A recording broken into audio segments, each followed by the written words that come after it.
Check 1 2 1 2, bitch.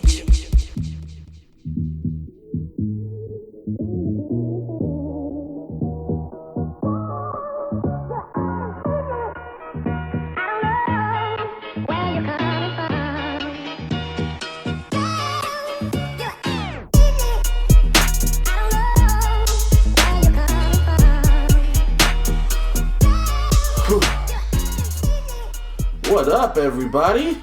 This is episode 118 of the iLLogical Sense podcast. 118. If you excuse all of us, we're kind of not feeling too well, but we're going to come over here for the people. Am I right? Yeah. Sure. Sort of. Yeah. I had a headache for like the past few days. And, I mean, I feel it. I can function. But it's kind of like that headache that just lingers there. And it's like I feel lightheaded and I feel like, I don't know. I just feel, I on Saturday, I was going to, I'm going to go get a drink. I was feeling a little better. And all of a sudden, I was getting dressed. I was literally about to walk out the door and call the Uber. But I was like, you know what? I'm going to watch Netflix. I never did that before. I chilled at home and watched Netflix all night. And passed the fuck out on the couch. Yep. Well, that's Busby. And over here, I'm not going to yell it this time. I'm JC No Hunness. And I've had a viral infection since the last time we were on air. And Martin. And I don't give a fuck much. We all don't. Yeah, like I'm here too. And I'm sick too. Yeah. And if you hear me coughing, my bad. Yeah, sickle mode. Just taking NyQuil. Had us out like a light. Like a light. Like a light. Like a light. Like a light. Slept through the night. Fuck. Shit happened. Yeah. A lot of bullshit happened. And I was looking at JC because I didn't mean to like put notes there, but that's when my headache started and everything just I was like, okay, we're gonna talk about Soulja Boy, and then other shit was going on, and I came in, you were just like this on your laptop. Y'all can't see me, but I was like, what you doing? The fucking rundown. You didn't say the fucking rundown. In my head, you're like the rundown with your hoodie up, looking like the fucking emperor. What you doing? Order 66. Order 66. Thought that wasn't done yet. Do it. Ironic. To this day. Man, we gotta get a Palpatine. To this day. To this day. All episode 3. You gotta make an episode 3. We'll do an anniversary, the episode 3 episode. Oh shit. The anniversary on that episode. I love that damn episode so much. Well, before we jump into the new topics, we actually, I don't know if you heard it last week, Busby, but when Martine and I were here kicking it before we went on air, we played the Bink version. Oh yeah, I heard Echo. about that. Yeah, fam. Bruh. Yeah, thanks to Rory. God damn. The Button podcast for leaking that. That was amazing. That Bink version sounded. Bink is one of the best producers. Complete. He's one of the best producers out there, man. He blocked me on Twitter once. I don't know. I forgot why.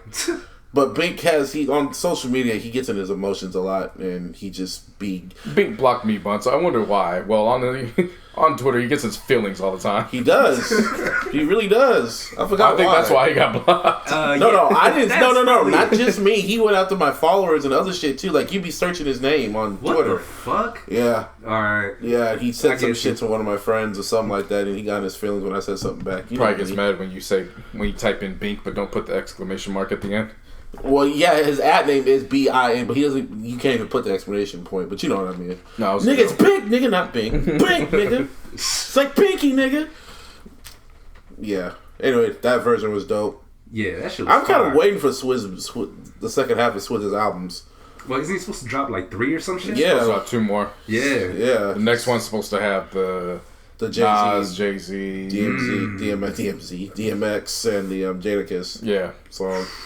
He said he didn't put it on the last album because he thought it would take away from the album as a whole because everyone was just gonna listen to that track. That's the dumbest shit. It's kind of true. Look at how we did with Championships. Yeah. There was a reason why I skipped over What's Free. I wanted to talk about the whole album because I knew What's Free had its whole story, whole topic just off Hove's verse. I get you. I mean, to me, that's just the highlight of it. But then you still got everything else to go through. You know what I'm saying? Like, yeah, I understood. And Swizz is a producer too. Like, yeah, it's not and I understood Swizz's mind point because he wanted everyone to listen to the music, and the album is still great.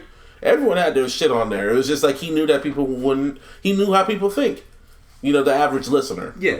So No, I get like I it. said, I get you, but I don't know, man. To me, you did that album a disservice by taking out what could have been the best track there. You know what I mean? Yeah. That's just my opinion. Yeah.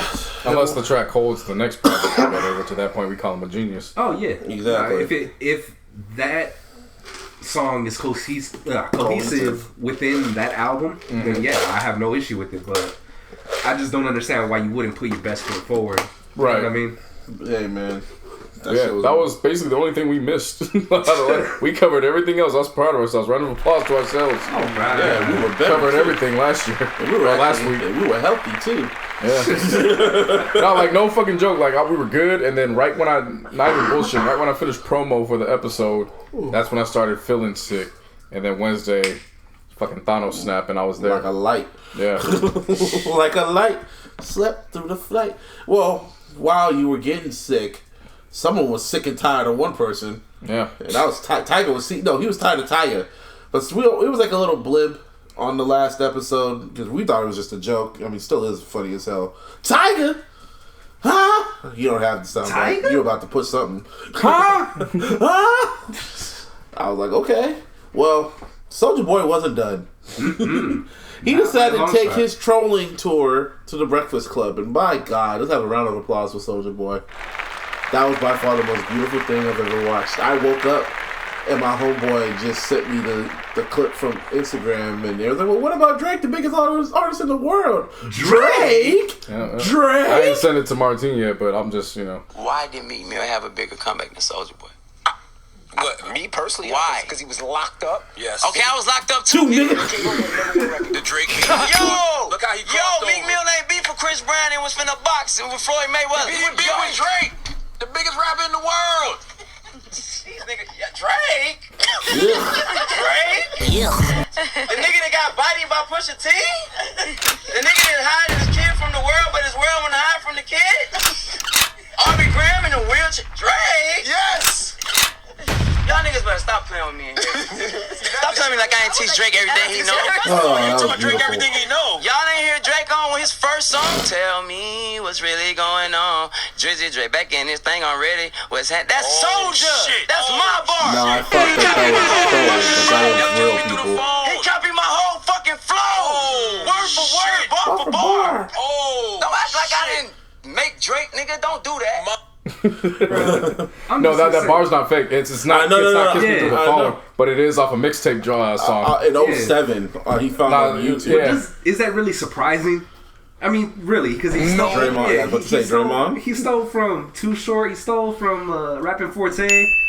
Like, bruh, come on. I mean, it was literally bar for bar. Probably stole word from for us. word. I wouldn't doubt it. No, it really was bar for bar, word for word on the Rappin' Forte. He didn't even credit him. And He Yeah. thought no one was going to notice. Yeah. That was the funniest part about it. He really thought no one was going to notice that. Like, legit, if no one else, you got a whole region of people That who you- fucking love that song. That you get. No, this is the one you garnered to. Yeah, exactly. Why are we going? We talk about Soulja Boy. We talk about Drake. All right, I went off topic. Well, because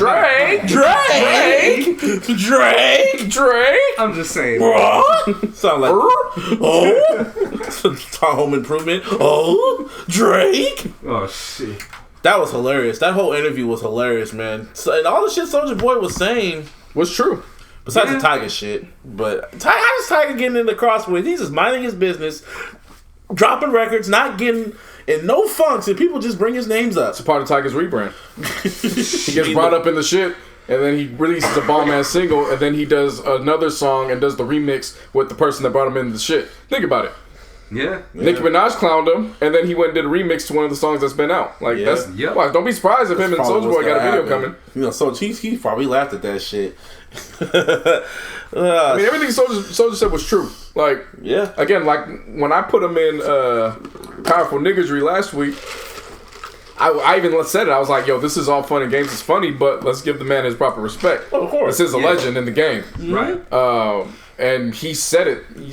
Remember, when he came out, it was around the time Nas dropped Hip Hop Is Dead. So, of course, Snoop and Ice-T, they were very vocal in calling him out. And, of course, his feud with Ice-T led to... The Aaron McGruder Yeah, shit. with one of the episodes in the Boondocks. What else was he saying? But the everything, the social media, definitely that is Soulja Boy. And I saw a bunch of people trying to downplay it, like, well, it was going over there anyways. It wasn't. It wasn't. Soulja Boy was the first person to do that shit. The industry had at least 3 to 4 more years. He was like the first rapper to finish out had he not come into the mix. He was the first rapper on YouTube to make vlogs on YouTube. Before Joe Budden, it was him. Yeah. Then it was, what else did he do? Oh, Kiss Me Through the Phone. He was the one that kind of introduced FaceTime. If you still remember the video. Part, I don't know. But you remember on iPhones, I'm just remember that. He did introduce, introduced phones and emojis all together, that's Soulja Boy. Because remember, you got Kiss Me Through the Phone and then LOL Smiley Face with Fab and Trey Songz. And Trey Songz. Yeah. That song's trash. But I know what you mean. Right. No, let's not get it twisted. He had his impact in hip-hop is on record. But his music was still trash. Period. Not 100%. Not 100%, 95%. Like, he's got some bangers, man. 95%. That's being nice. 97? Nah, man, lower, bro. 90%? You know what? Just to be generous, I'll say 90. Okay. Yeah, 90% 90% is trash. Y'all still going too high. You think I'll give him about 30% where he's actually got a good catalog. Okay, we'll be nice got to a you. 30%. Okay, 30% I can take. To me, I feel like he has honestly 1 album's worth of good music. Yeah. No, that's playlist music. No. It is a playlist. No, when I say that, you can take the hardest songs from his previous albums and make a playlist. Yeah, that's his hardest that's album. what I'm saying. But like an album's worth. You know what I'm saying? Like 1 album's worth out of the whole time he's been around. It's probably 5 songs. Nah, more than that, bro. 10? Nah. I mean, his first time alone, he had a good. His first time alone, he had a good 4 songs. Yeah. Okay. Crank That, Donk. Yeah, exactly. I can't laugh. Like, my memory is really fucked. I don't know if y'all know this. I smoke a lot of weed. I ain't looking it up at the same time. And I was sick. I wasn't gonna go look through this discography, but I know he's got made a great ass title playlist of it that I did not look at, but I was like, good job. Music's still trash. I don't give a damn. That Soulja Boy reminds me of the MySpace years when I was in high school. Yeah. It's like that's high school. That's nostalgia. He's not for sure. You know, that's like the 4 songs you put on your page and shit. Shit. Okay, Crank That. Snap and Roll was good. I like Snap and Roll. That go. Snap and Roll. Okay. Snap and Roll. And then Let Me Get 'Em. Donk. Booty Meat's another one that they play in the clubs. How'd that go? She got that booty meat. Got that. Yep. I remember that. Yeah. So there's that. That's off the first album. Then you got Soulja Boy, Tell 'Em. Soulja Boy, Tell 'Em. I thought that was Birdwalk. Got a Birdwalk. Turn My Swag On. Gucci Bandana. Kiss Me Through the Phone. That was one. Like, come on, man. He's got bangers, man. Don't play him out like that. Still trash. Don't play him out like that now. I know, but like if you go to the club, the only 2 songs you will hear is probably Crank That Soulja Boy and She Got a Donk. Yeah. Donk is iconic. That's when the bitches really go crazy. Or ladies. Excuse me. The bitches too. Trying to be respectful. Yeah, but you can't leave them out. Yeah. Shit. And the hoes. Inclusive. Ladies, bitches, and hoes, all of them. We were inclusive. The ratchets. Ratchets. You know what I'm saying? All of them. We love you, women. Yeah. Every last one of you. Anyway, but yeah, Soulja Boy. When it comes to, I'm just saying, I just remember it was just like I looked at him like with disgust, but then he birthed all these niggas. He birthed all these boo-boo ass, all these mediocre to boo-boo ass niggas. He burped when they were trying to compare him to 6ix9ine and shit like that. I'm like, no, 6ix9ine is Soulja Boy. No, even I knew that. Yeah. Exactly. He got his game from Soulja Boy. Like, fuck out of here. He birthed did he birth Lil B? Now that is up for debate. Yeah, I saw a lot of people going in. Yeah, he's responsible for Lil B, and I was like, he introduced the world to Lil B. No.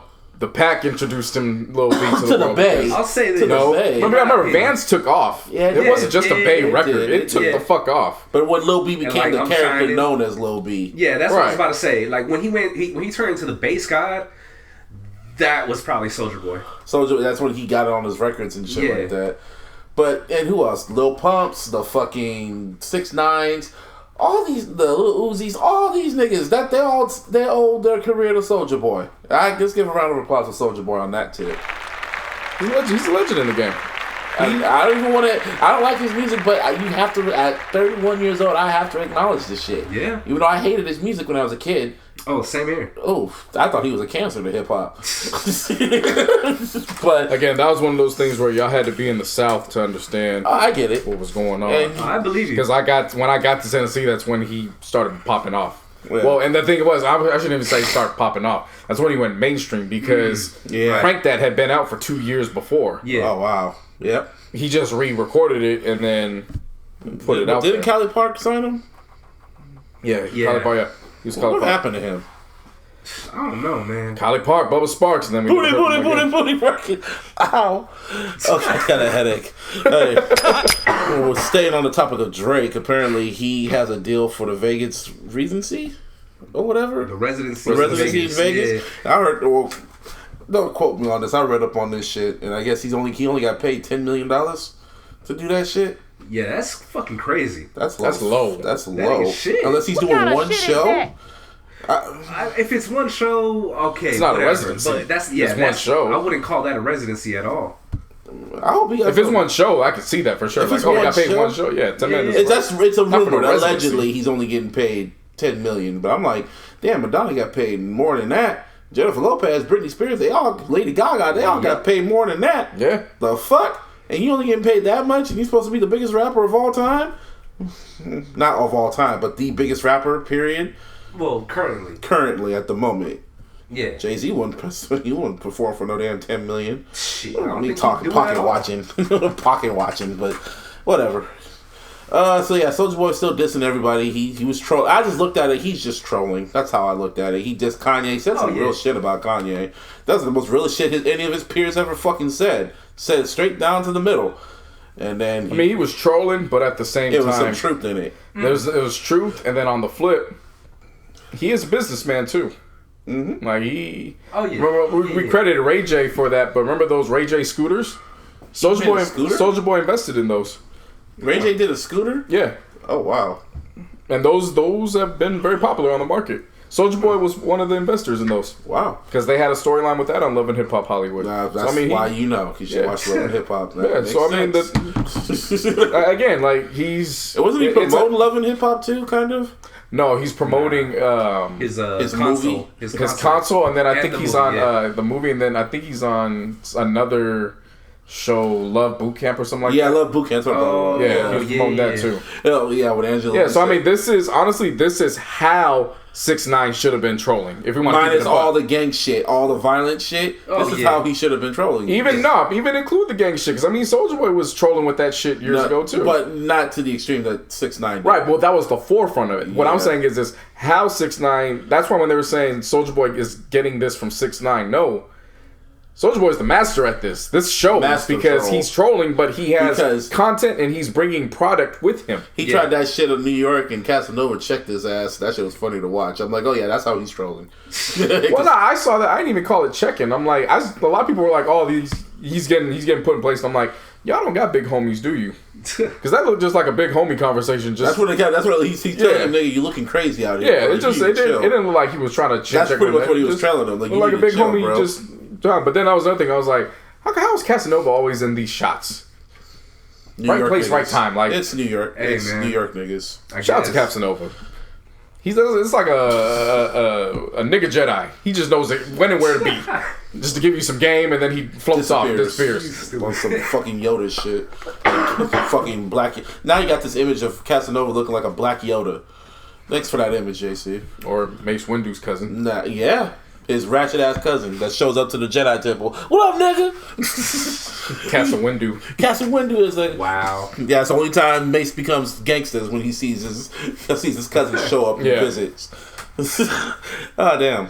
Anyway, what else did he say? So everyday struggle. He wanted everyday struggle and just roasted the fuck out of academics. That's a round of applause. It's a round of applause, especially when he was like, "Yeah, I did this for hip hop." Hip hop, man. And then after it's like hip hop, homie. Hip hop, fuck nigga. That shit was hilarious, bro. Oh my god, man! And then fucking shit that I guess Nadeska pissed off everybody when she asked Soulja Boy, "How come you have so many businesses?" That's the stupidest thing I've heard. That was a stupid fucking question. She was trying to troll. What kind of I shit saw is what that? she was trying to do. She was trying to get him to talk more about his businesses, but she Yeah. didn't mean it maliciously. It just came out all sorts of wrong. Well, see, that's what Came out happens when stupid. you step in a lane that's not for you. Nadeska ain't known as a troll. Yeah, she was So, trying to fit in. so you trying to fit in. Now you make yourself look like a fucking idiot. Like, think about that. He's sitting there and but why so many businesses? Why the fuck not? And I loved his response. Why don't you got any businesses?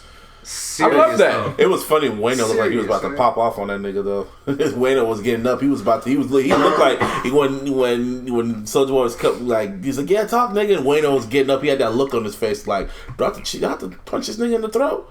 I might have to punch him in the throat. He was thinking it when he was talking. He had that look. That was serious. That was funny. Yeah, I always gotta punch niggas in the throat. Why not? I'm just keep saying that. Not the face. Just His in the throat. Soldier's appearance on there That was hilarious. showed me two things. One, he still has the power because that ended up being one of the highest viewed episodes Since Joe left. Yeah, overall. And number two, that shouldn't have went down that way had Joe been on that show. Hell, Joe would have allowed him. Hell no, Joe would not allow that shit to happen.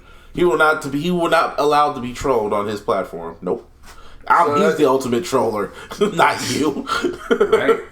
So that just goes to show. I mean, a lot of these guys, and then when I say guys, I'm just talking about social media in general. When they comment on this, it's they're just trolls. Yada yada yada. But in retrospect, They know what they're unless doing. you got somebody that has a big personality to catch them, they're just playing into what their overall troll is to do, which is come on, get some pub, and then do what they need to do. Because then, of course, he drops a single. It's actually pretty bumping. Really? Forgot the name of the track, but There you Hit go. my line. yeah, the Hit My Yeah. Line joint. Yeah, I didn't hear it, but I heard about it. I heard about he it. was bumping. I believe he That's what's was, up. but I'm like, you're not tricking me. I know it all because he performed at Yams Day and shit like that, and all that other shit. I'm like, Yams. I wasn't even mad. Like, I know what you're doing. I'm not mad. I'm not gonna listen to your shit, but I'm not mad. I see what you're doing. And see what Well, else. if he plays it right, 2019 could be the year of his. But rebrand. someone pointed this out. You know, those how Soulja Boy always happens in January when it comes to Soulja Boy. Last year was the whole Chris Brown shit, the boxing shit. That was 2 years ago. That was 2017. Yeah. Oh my god, you been that far? Something else happened in 2018. What happened in 2018? He did something in 2018. I feel something else happened with him. Probably with Migos. I think that's when the Migos shit happened. Nah. That was 2017 too. All that shit happened in 2017 in Oh January? man, that doesn't add up. Because it feels like everything always happens in January with him, Yeah. and then he just disappears. Not that I remember, but I could be wrong. Who knows? Soulja Boy, I hope he has to keep this momentum up because it ain't gonna last forever. Troll, that's be the next troll. Unless 6ix9ine gets out on bail, that'll be some funny shit. Then they do songs together. Well, I mean, Soulja, if he always comes in January, Soulja Boy, that's a brand you can trust and get behind. He shows up every damn January. Just when everyone's getting Yeah. back into shit, he goes to start Yeah. shit. No, you're right. He's the one that sets the tone for the year. I'm not Also- saying that I back that brand, but I hear what you're saying. Like, that makes sense. Also, our favorite singer, Ariana Grande, she's dropping singles.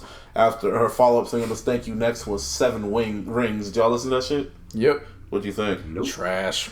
You thought it was trash? Yep. Did you listen to it? Nope. Okay. Hell no. Shit, that's not my lane, bro. I get it. You know If what I I mean? wanted to hear Soulja Boy do R&B, I'd listen to Soulja Boy do R&B. It sounded, Wait, more like, what? it sounded more like Rihanna. That sounded reminded me- like Pretty Boy swag. Really? Yeah. Well, no, actually, if you did Princess Nokia, she thought it sounded like her. You ever heard of Princess Nokia? No, I've heard. Okay. But Princess Nokia sounds like she got that Pretty Boy swag too. Yeah, but the point I'm trying to make, they made Ariana Grande, they try to make her out to be a villain and shit like that. And I'm like, damn, y'all was just loving this chick when fucking Thank You Next came out, and then she does this shit. It's like, Yeah, I got it right. Hang on, I got it right here. Hold don't on. play. I don't want to get copyright. No. It's a mashup. Girl, stand up. Press the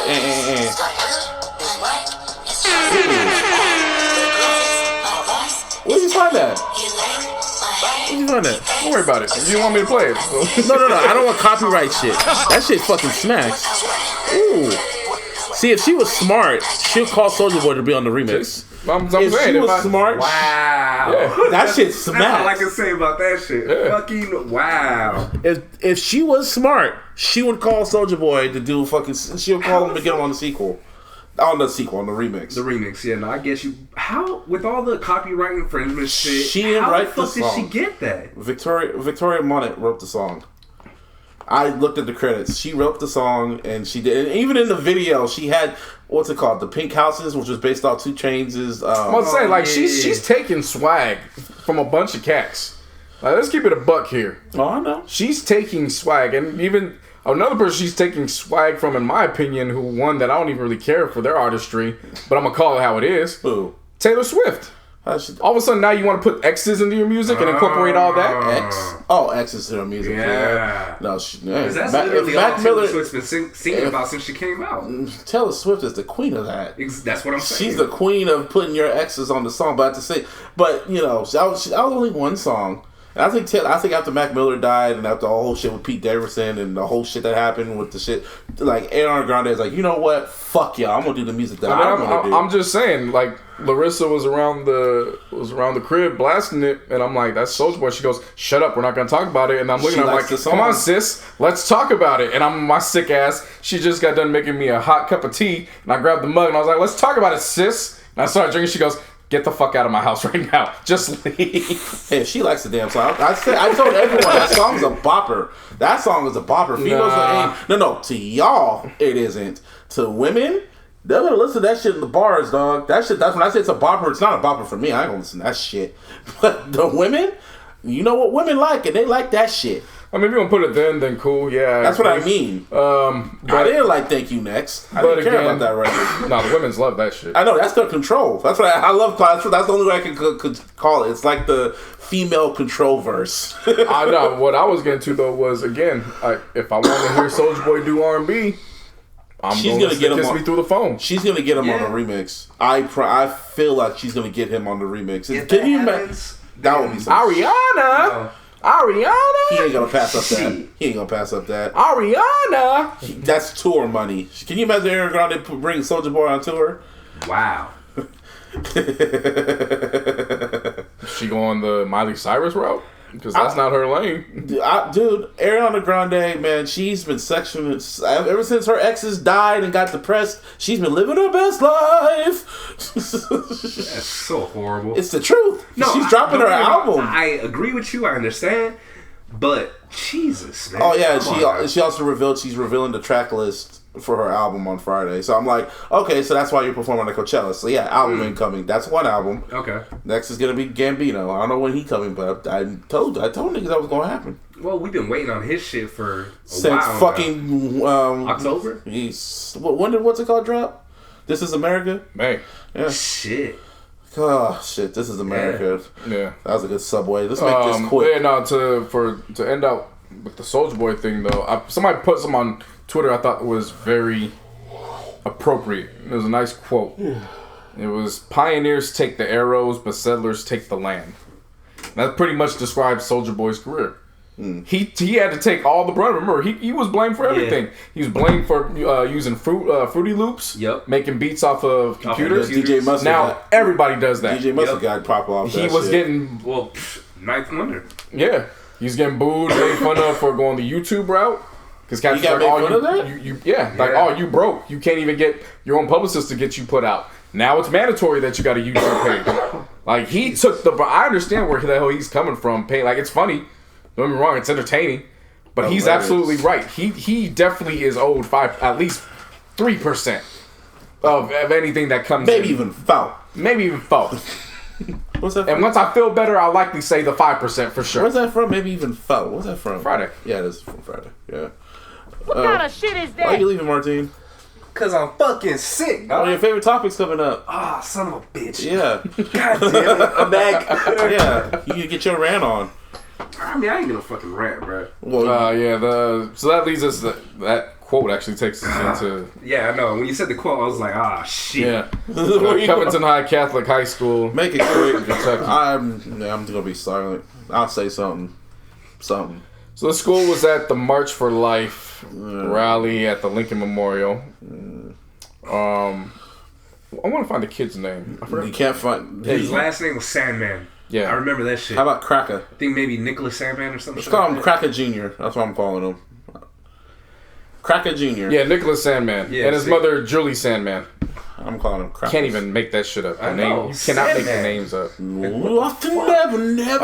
Yeah, at some point, Wow. Hey, at some point, young Nicholas, Really does. young Nicholas comes face to face with Omaha elder Nathan Phillips during his drumming. What do you call it? I want to say it's a ceremony because they were marching.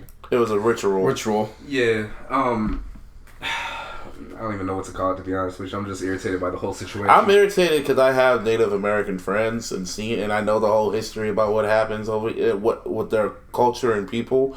So seeing that shit infuriated me, and I'm low key sick. And I don't want to go on no fucking like rant because I kind of didn't want to talk about it. But all I'm gonna say is fuck Donald Trump. Fuck that little shit for staring at him. Because if I was there, I probably would have decked him in the throat. I don't care how old he was. I would have took the charge. I would have decked him right in his fucking throat. Yep. All the kids. I don't care. Swag. I want them crack-ass crackers. And I hate talking like that. 'Cause that's what that little hoe-ass nigga does. So, respect the natives. Because they're the ones that came to this land before anybody. And they got it ripped away from them. And these little white-ass crackers go and look at them and just mock them and laughed at them. That's all I could say. Bitch-ass niggas. Yeah, but to get back to Nathan Phillips, they did some research about him. Turns out he's a veteran Marine and served in Vietnam. And then they brought up something about border control with him. And I was like, I don't think y'all understand how this works, but okay. He was there first? Yeah. Like, or not he was, but his ancestors were there first. Apparently it was an indigenous people's march. That's what they were there for. And I drew a blank for a second, but I remember that I texted my brother. And they cut him off. You know what I mean? The Sandman kid and the rest of the... And did you hear about that Catholic school? Covington Catholic. And did you hear the history on Kentucky. that? The history of that school, of how racist they are? Like a private school, and they're really just...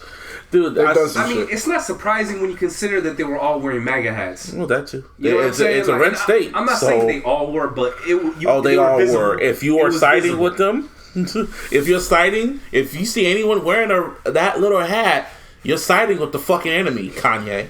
So it's just, you know what I mean? Yeah, man. The wild thing about it too was they were at the March for Life rally. Yeah, they were at that first. Yeah, that was the wild thing about it. Yeah, they were at that rally of all places to be at. But they were also unless I got this twisted somehow, they were like marching against that. Yeah, or so I don't. You know what I'm saying? Like they were being negative towards that March for Life thing, and then they came over and was being negative towards the, and then yelling, "Build the wall." Yeah, bro. Like, what the fuck are you guys talking about? There was another white kid who walked by and was like, "Yo, they got the land taken. It happens. That's how life goes." Like, there's video of that. Can we go to the next topic? Shown. Can we go to the next topic, please? That's just infuriating. Like, dude, that shit's fucking ridiculous, bro. Okay, the fucking the Gillette ad. Wait, hold on. Let me just segue into that real quick, okay? Okay. Because they were wearing MAGA hats. Tom Brady has a MAGA hat. I think he burned Wait, it. hold up. Wait. Yeah. It don't matter if he burned it or not. That motherfucker still got it. But anyways, he plays at Gillette Field and the Gillette ad. Go. That commercial was pretty deep. I don't get how only people that are mad about this are men. And that's the funny thing about it. I saw the ad and I was like, that's why y'all mad? The fuck? Yeah, when you see the people that are mad, it makes you look at it. I was like, oh, so y'all like one of them, y'all the R. Kelly niggas. Okay. I bet R. Kelly was mad about it too. I didn't even see this ad, bro. It was all over Twitter. I know. I knew about it because everyone retweeted retweeted it. They retweeted it on my damn timeline. I couldn't escape it. Yeah, it kept going up and down. It was promoted too, so it was like you had no choice but to look at it. And it was pretty much showing the history of Gillette ads, and then they were showing the history of like how men should be more respectful towards women. That's pretty much all it came down to. Yeah, it's basically saying, how can we be the best men that we can be if we don't take the initiative and do it? So it was a Super Bowl ad. It was damn near a Super Bowl ad. Yeah, so there's situations where kids getting chased by bullies, so a dad with his son steps in to shield the kid. Right. Another situation was two boys fighting at a barbecue. and initially all the dads in line are just saying boys will be boys, but they're saying it like they're robots.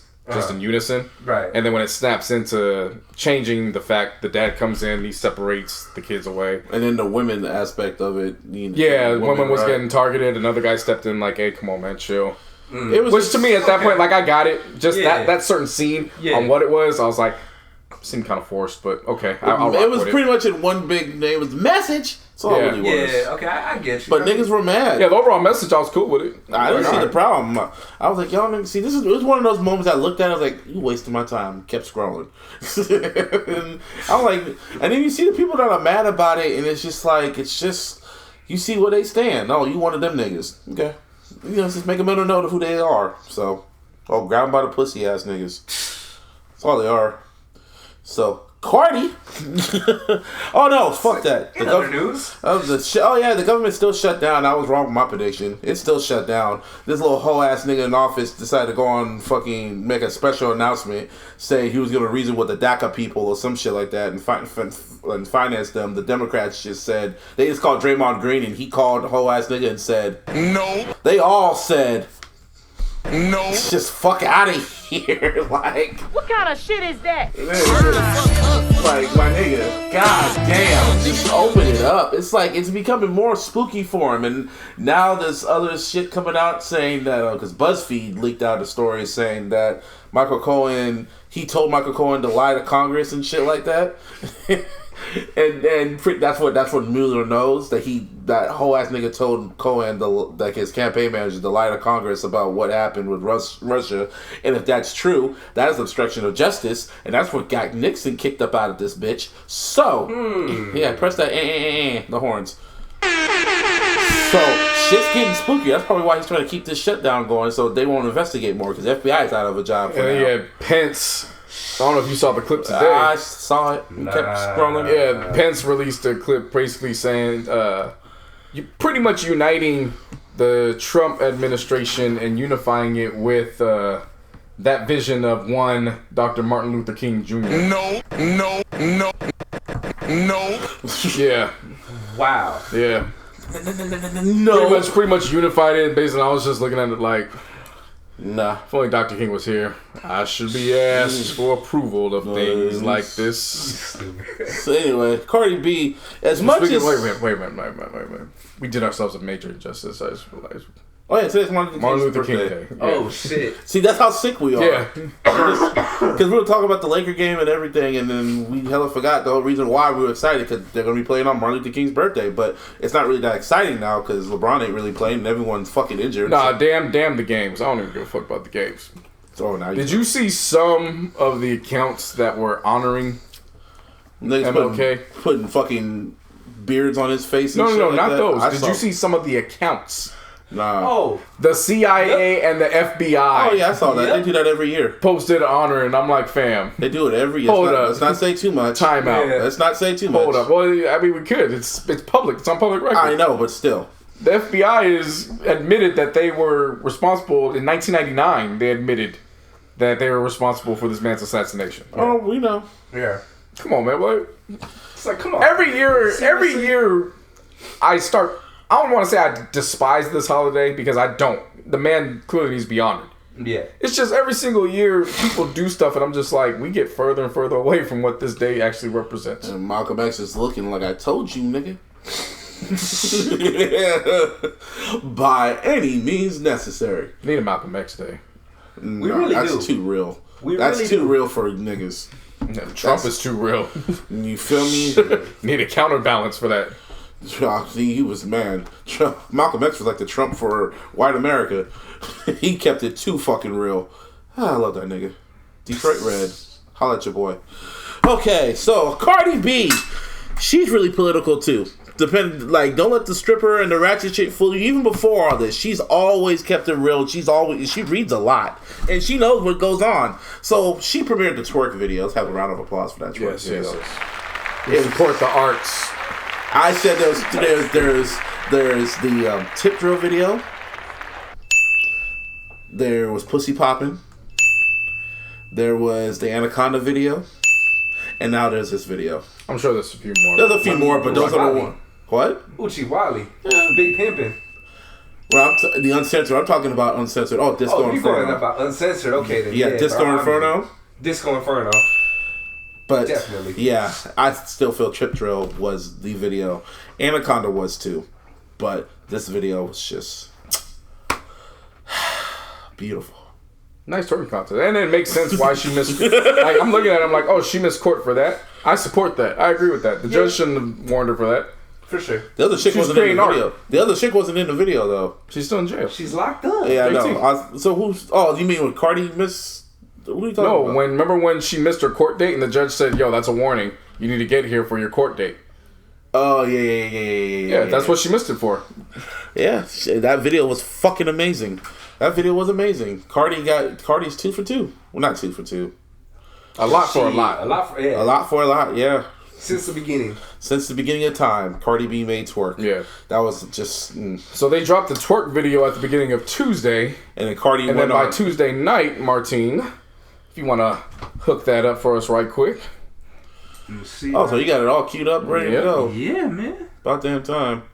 Hey, y'all, I just want to remind y'all, because it's been a little bit over 3 weeks, okay? It's been a little bit over 3 weeks.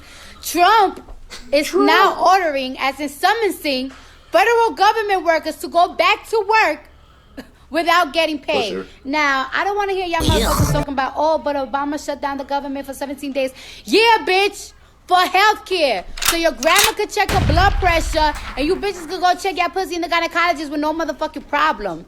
Now, I know a lot of y'all don't care because y'all don't work for the government or y'all probably don't even have a job, but this shit is really fucking serious, bro. This shit is crazy. Like, our country is in a hellhole right now. All for fuck you all. Like, we really need to take this serious. I feel like we need to take some action. I don't know what type of action, bitch, because this is not what I do, but bitch, I'm scared.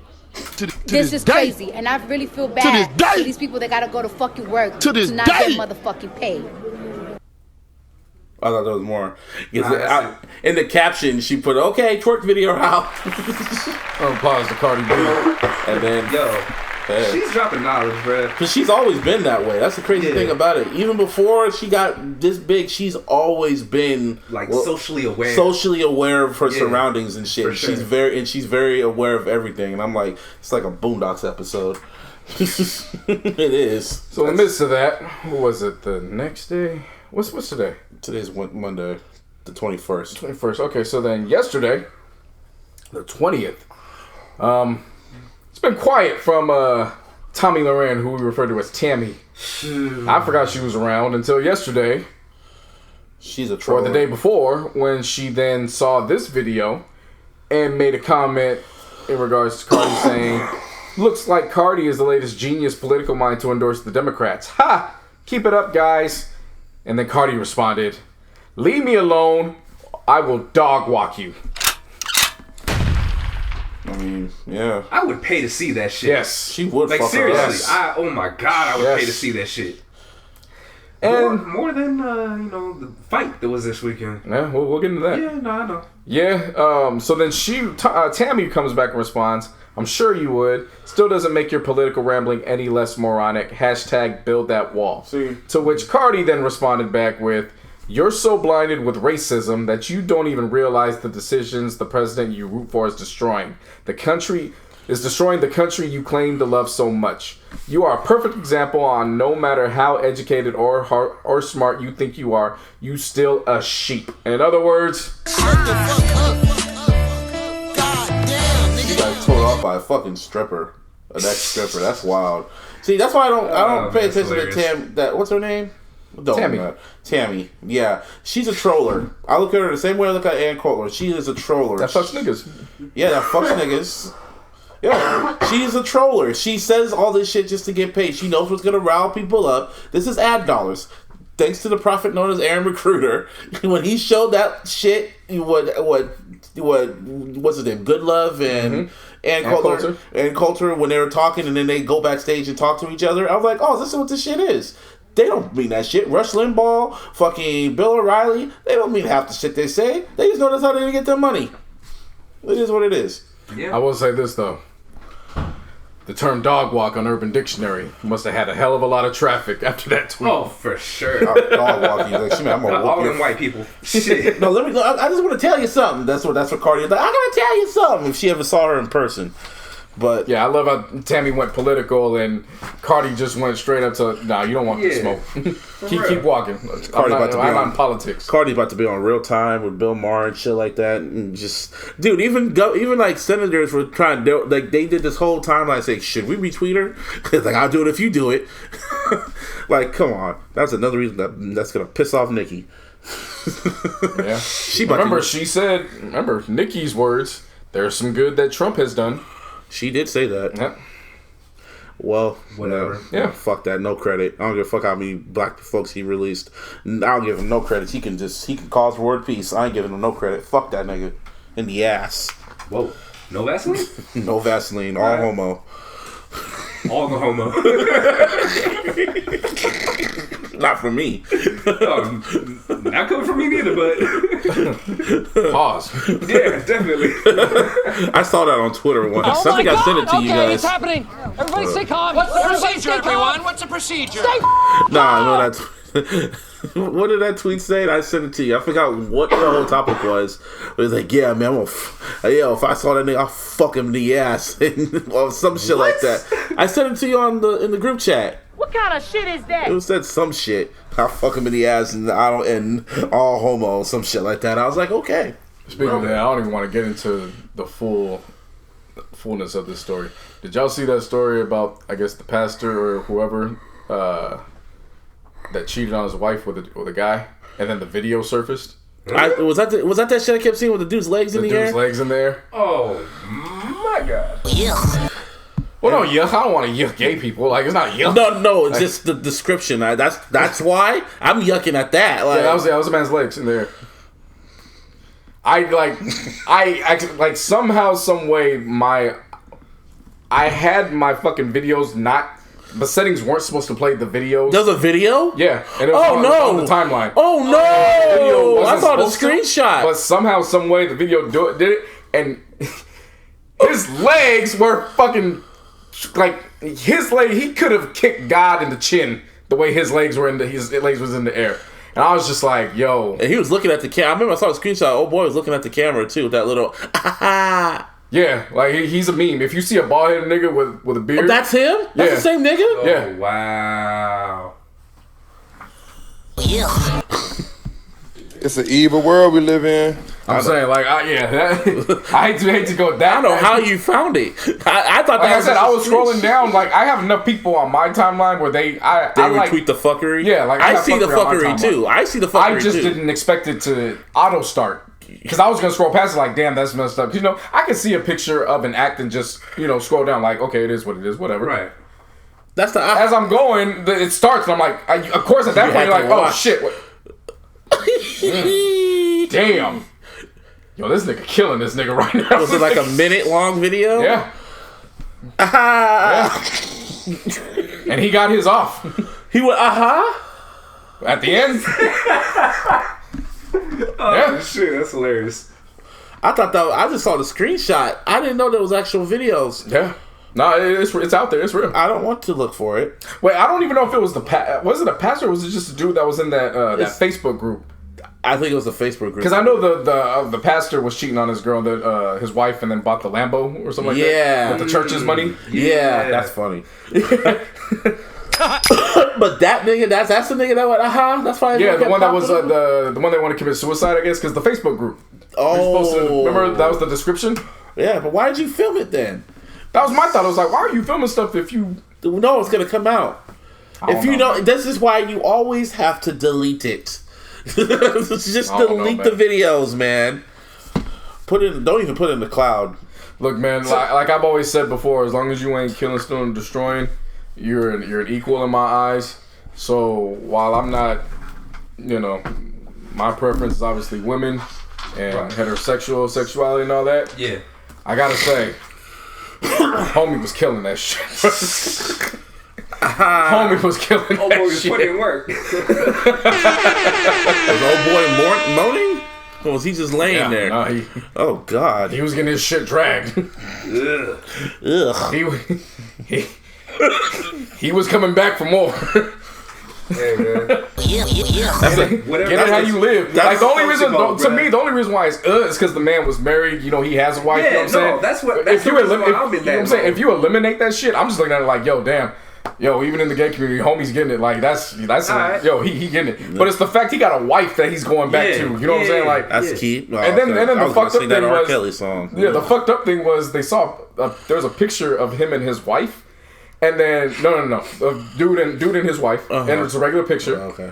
And somebody went to clown it and was like, "Oh yeah, you can tell this man gay. Look, the dude didn't even got the beard or the mustache trimmed." And that was like, "Dog, that's the wife."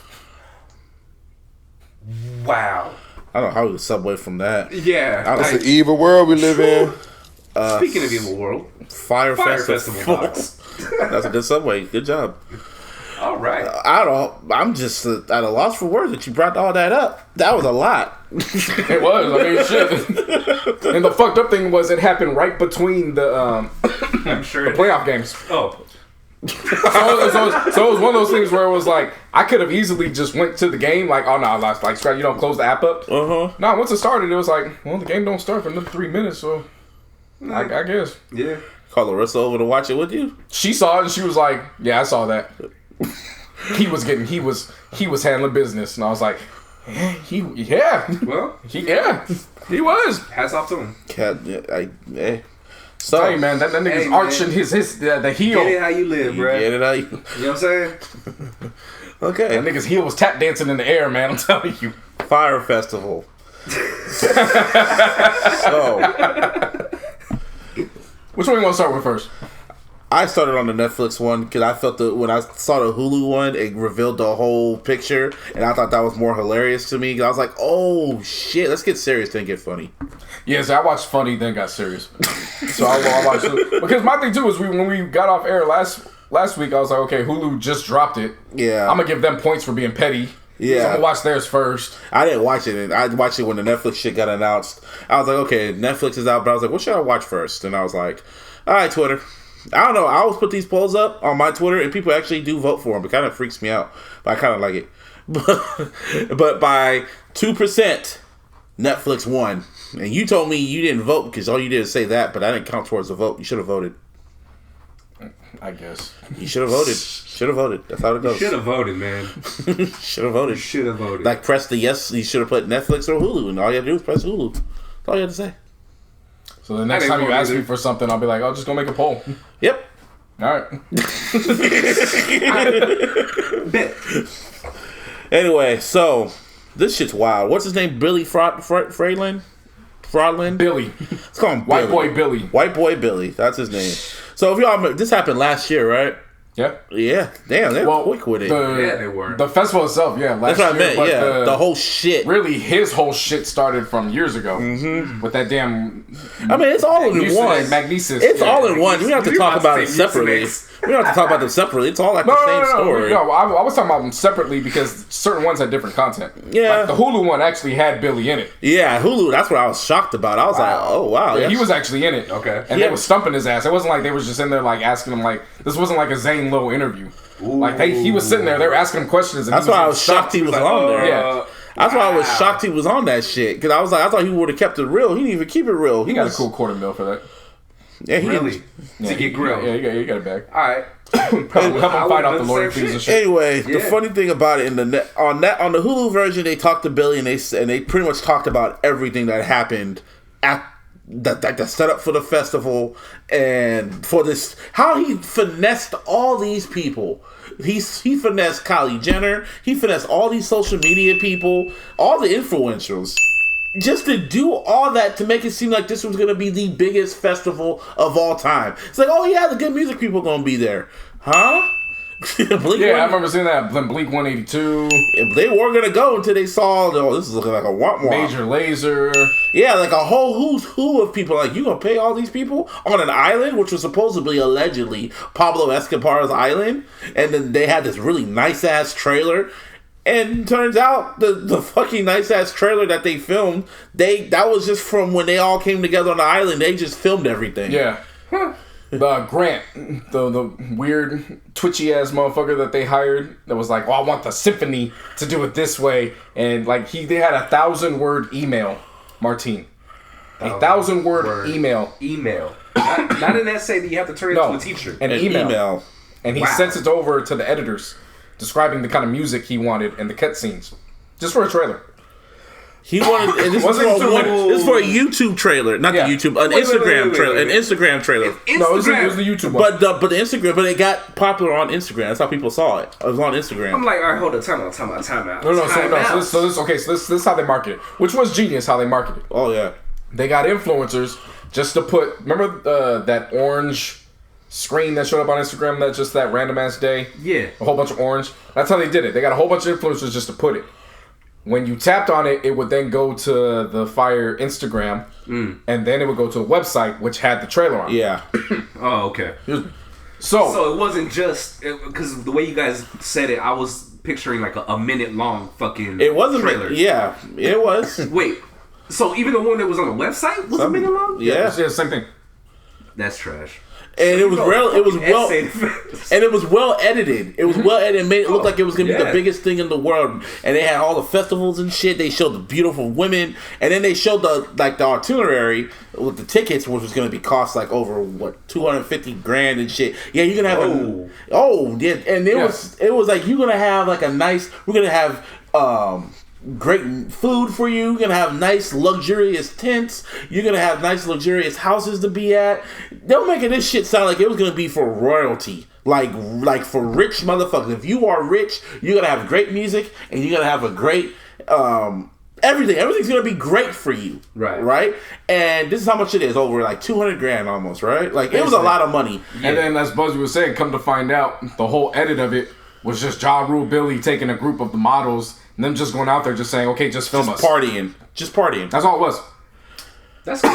And not only that, and the shit sold out within like what, minutes? Hours. I had heard hours about at that. most. Yeah, hours. It sold out. Hype Beast got that shit. Like, oh, we going to this. Now, so I remember hearing this shit. The Ja Rule shit, I remember because I reported this on Rap Fest years ago, and I remember he was on Fox News talking about the business that he was around, and I remember that Billy dude was sitting right next to him. So when they showed that clip on the Hulu shit, I'm like, oh shit, that motherfucker! Oh wow. So in the whole behind the scenes shit of this shit, Martine, they showed. I'm talking about the both show and the Netflix shit, because the people who helped Billy make this shit, they actually had footage of them filming everything. Netflix's documentary was more based on those who were there to set up the producers, the whole production team. It was basically them. Hulu's was pretty much the all of society's viewpoint. So all the hype beasts and all that. Yeah, okay. So that's pretty much. So Netflix is kind of from the people that worked with Billy. They kind of focused on that shit. Right. So they showed how they were building. They had all those workers to go in and build these houses, and they were trying to tell them like, "Yo, bro, this ain't gonna work." And Billy was like, "No, we're gonna make this work. We're gonna make this work." So they were building all these tents that look like FEMA tents and shit, and they were like, "Yo, these people are coming." They're expecting like how many people? Like 100? It was 1,000. It was 1,000. So they tried to set this festival up. Oh God! First of all, they showed up looking. I mean, if you haven't seen it by now, ain't no spoilers. Yeah, it's on the record. But they show up looking for a spot, and they start asking the locals. And I forgot who the. It was all white people that showed up too. Yeah, all rich ass white. Except for Ja Rule. He was like the only nigga that showed up that was part Ja of it. Rule wasn't there. No, when they initially went to go ask the locals about the setup and everything. The island, yeah. And I forgot the cat's name, the one with the dreads. That motherfucker was funny in both of them. Oh, yeah. And he was like, keep it real with you. Can't get this shit done. And they were like, nah, we can do it. We'll be back. And they came back, and then they're like, yeah, we're going to get this going. Usually they say for a festival, you want to try working anywhere between 12 to 18 months prior. Literally. These niggas started working 8 weeks before they were going to throw the festival. Yeah. Wow. Yeah. That's just crazy. And then it gets deep. So people already bought their tickets, so they're waiting for information on how they're gonna get their flights, how they can get up there and shit like that. Yeah. So they were going in the comments like, "Yo, I sent my email and I'm trying to get information. How come you guys haven't been sending nothing to us? Like, what's going on?" And every time someone said, "Yo, this is poor customer service," they literally hired people to go on their social media and delete comments. And then if they kept showing up, they would block them. So then and just close their comments. They had to close the comments. They close the comments. Then they would go to IT and be like, block this word, block this word, block this word, so it's not associated with this. Wow. They made sure just to finesse, like they had to keep the finesse going. So then they showed footage from all the social media people that were going to go there. Like, "Oh, I'm about to go there. I'm at the airport right now." And I'm just sitting there. I'm watching it. And the first clue is when you go on when they had to write a commercial, right? That was your first clue. They were supposed to be on these propeller jets that would take them from Miami to the Bahamas. And then they were on commercial. And I was like... that should have been your first clue. Should have known right then and there. That was your first clue. I don't feel bad for y'all. I mean, I really don't feel bad for them. Not for none of these. Because from all their videos, too, they was trying to stunt. That's all they were doing. Yeah, well, I mean... Yeah, they was trying to stunt. If you're spending all that money on a trip to, a festival and shit like that... A huge festival. That's a stunt. That's what everyone at Coachella does. That's what all these music festivals, all these people show up just to spend all this X amount of money just to stunt. Yeah. Not to enjoy the music, not to do, but it's just hype beast. That's all they're doing. They got the money. Shit, if I had the money, I'll take all this shit. If I won the lotto and I'm like, "Oh, we're going to Coachella? Oh, that's the exclusive VIP shit? I'm paying for it. Fuck it. If I had the money." Yeah, if you got residual income like that, easy. Yeah, of course. But even then, I'm still not going to stunt with it. Like... You'll see me on some Instagram videos here and there, but like I'm not gonna be like, "Ha!" I mean, like you know what I'm saying, in your face, just jumping around. That's pretty much what they were doing. Yeah, that's why. That's why when I saw this one movie called Meme America that Paris Hilton did on Netflix, and they showed all the social media people. That's all they do. Yeah, that's all they get paid to do. Kylie Jenner got $250,000 just for posting that. $250,000 minimum. That's her minimum for a post, and they paid her. But back to Billy. This motherfucker finessed all these people to do that shit. They get to this shit. You want to tell them about old boy, or you want me to? Who, Ja Rule? Nah, about the financial guy that was supposed to be Billy's mentor. Well, first, Billy had a lead investor that ended up being corrupt. And that nigga killed himself the next day when they found out that he was gonna be indicted. Yeah, that nigga killed himself. Like he ran his car off, bro. He was dead. Yep. So that should have been the first sign. Like, oh shit, like this isn't gonna work. Like, so they needed water. Yeah. So they needed water to for the festival and shit, clean water and shit like that, right? Yeah, because they hadn't paid anybody. At this point they had locals pretty much working 24/7. That's not even a joke. Like they were literally bringing people in to work 24/7. They didn't pay customs the $175,000 to clear everything. So customs is holding on to the water. So they need to get the water. Shit. So he told old boy, this is on the Netflix portion of it. I don't know if you probably saw it go down your timeline maybe, but he's like, "Yo, you need to take one for the team, bro." Like, the guy was like, "I've been taking one for the team every single day." Yeah, so you're the gay one.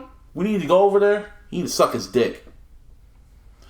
I thought this was fake. Karina sent me the clip, and I'm like, "Hold up, this is real." She's like, "Nigga, you gotta watch this shit." So he was like, "Well, okay." So I washed my mouth and went home, washed my mouth, and I drove over there with the intention of sucking his dick. Those deserve horns. Yeah, why not? Yeah, fuck it. Those deserve horns, my nigga. So he went over there. That's an alert. Yeah, he went over there and. He said, we really need this water, and the dude just gave him the water anyway. It's like, all right, but we gotta get paid, man. Like, you gotta pay us. And which led in my mind, I'm like, yo, what's a $175,000 blowjob feel like? Like, female comes over and says, $175,000. That's not gonna fix that. That was also don't be a menace. I need this water, man. Yeah, like I got this water, man. I'll suck your dick for this water, man. He just walks up in the back like, I'm sorry, like look, I enjoy head like any other man, but Billy thought $175,000. That's not. Yeah, that's not. Yo, but did old boy really think old boy was gay? Did Billy think the dude holding the water was gay? I think he did because I think it was. I don't know if he disclosed it with him, but I got a sense of it That's not to, again. It's not to call him out. No. I'm not saying that. Right. No. I'm not talking about the guy who was going to drive over there. I'm talking about the guy who was holding the water. Oh no, I don't know anything about that. Like, did he know? Like, did he? This nigga. I will say the other white guy, the one that was in the all blue with the bald head. Yeah. I told Larissa, I was like, yo, I don't know if that guy is straight or gay, but my nigga is killing that scarf game right now. Yeah, that nigga's scarf was That's fucking, the Hulu one or Netflix one? The Netflix one. Oh, yeah, I know what you're talking about. What I'm talking? That nigga was killing that shit. Round of applause for my G for combining the blue and the off blue with the bald head and making that shit work. Nigga was killing that shit, bro. All right, so, I give respect's due. So, the hype beasts show up, and it was just fuckery from start. They took some to the bar, but the bar wasn't attached to the Fyre Festival, so they're just running up this fucking tab. The other ones they took straight there. They didn't even have. They had school buses to take them there. They just took them there, and then they're like asking the bus driver. The bus driver's just like, "Y'all in for something?" And then they showed up, and then they showed the tents, and it was FEMA tent. Oh yeah, the night before there was a big ass storm. Yeah, a big ass storm that day. And they said they laughed when it happened because it was like they were at their wits' end. They were so stressed, and then it just starts raining. When I say rain, God brought everything. Yeah. Hair, fire, and brimstone, damn near. Because at this point, everybody that was trying to get to, everybody but Billy was like, yo, this shit's not going to work. Like, we have to do something about this. And Billy kept saying, no, we'll get it done. Like, he would not take no for an answer. Which sucked because while the half of them were doing that, he actually had a good business model and plan for an app. And the people doing the business in New York, they knew nothing about it. Oh, yeah, I heard about that. So, it's like all this fuckery's going on. And his actual product, which had legs, just gets cut off. Just like that. Yeah. Yeah, so anyway, so people show up, and it's disastrous. Like, I'm just long story short, because you remember seeing this shit on social media when the fucking sandwiches got gourmet sandwiches. Oh man. The lockers, whatever episode that was on, we did last year or 2 years ago. I remember that. Yeah, I was like, oh, that's bad, and it was just bad. I know how y'all got home. It was bad. It was just one big ass clusterfuck of holy shit. Bad press, bad everything. It was everything that went wrong, and everyone just blamed it on Ja. Why? Because it's funnier that way.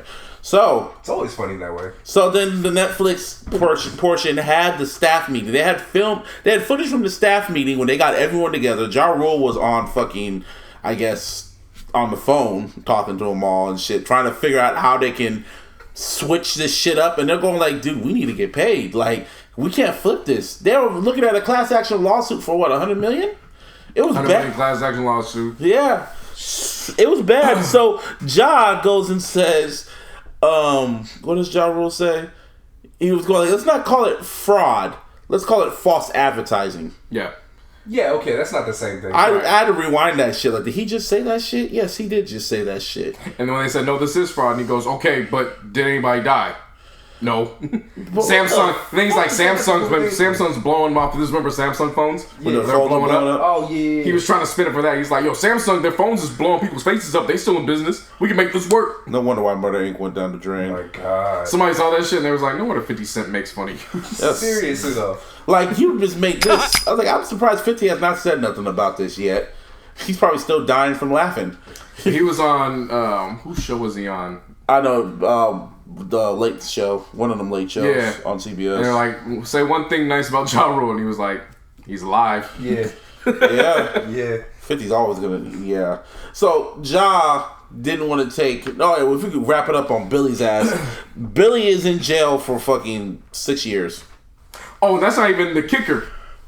While he was being investigated for this, he then forms up another company, has another face for it, so that way it doesn't get attached to him. And he's scamming those people with the same email list from the fucking Fyre Festival. Because they were getting the emails. Because the people, because he was CCing them, and they were getting the emails. So he's scamming the same people like two times, basically. Yeah, that's crazy. And they realized it wasn't going to go down because there were certain events where it's like there's no tickets to the public. Met Gala, it has to be invite only.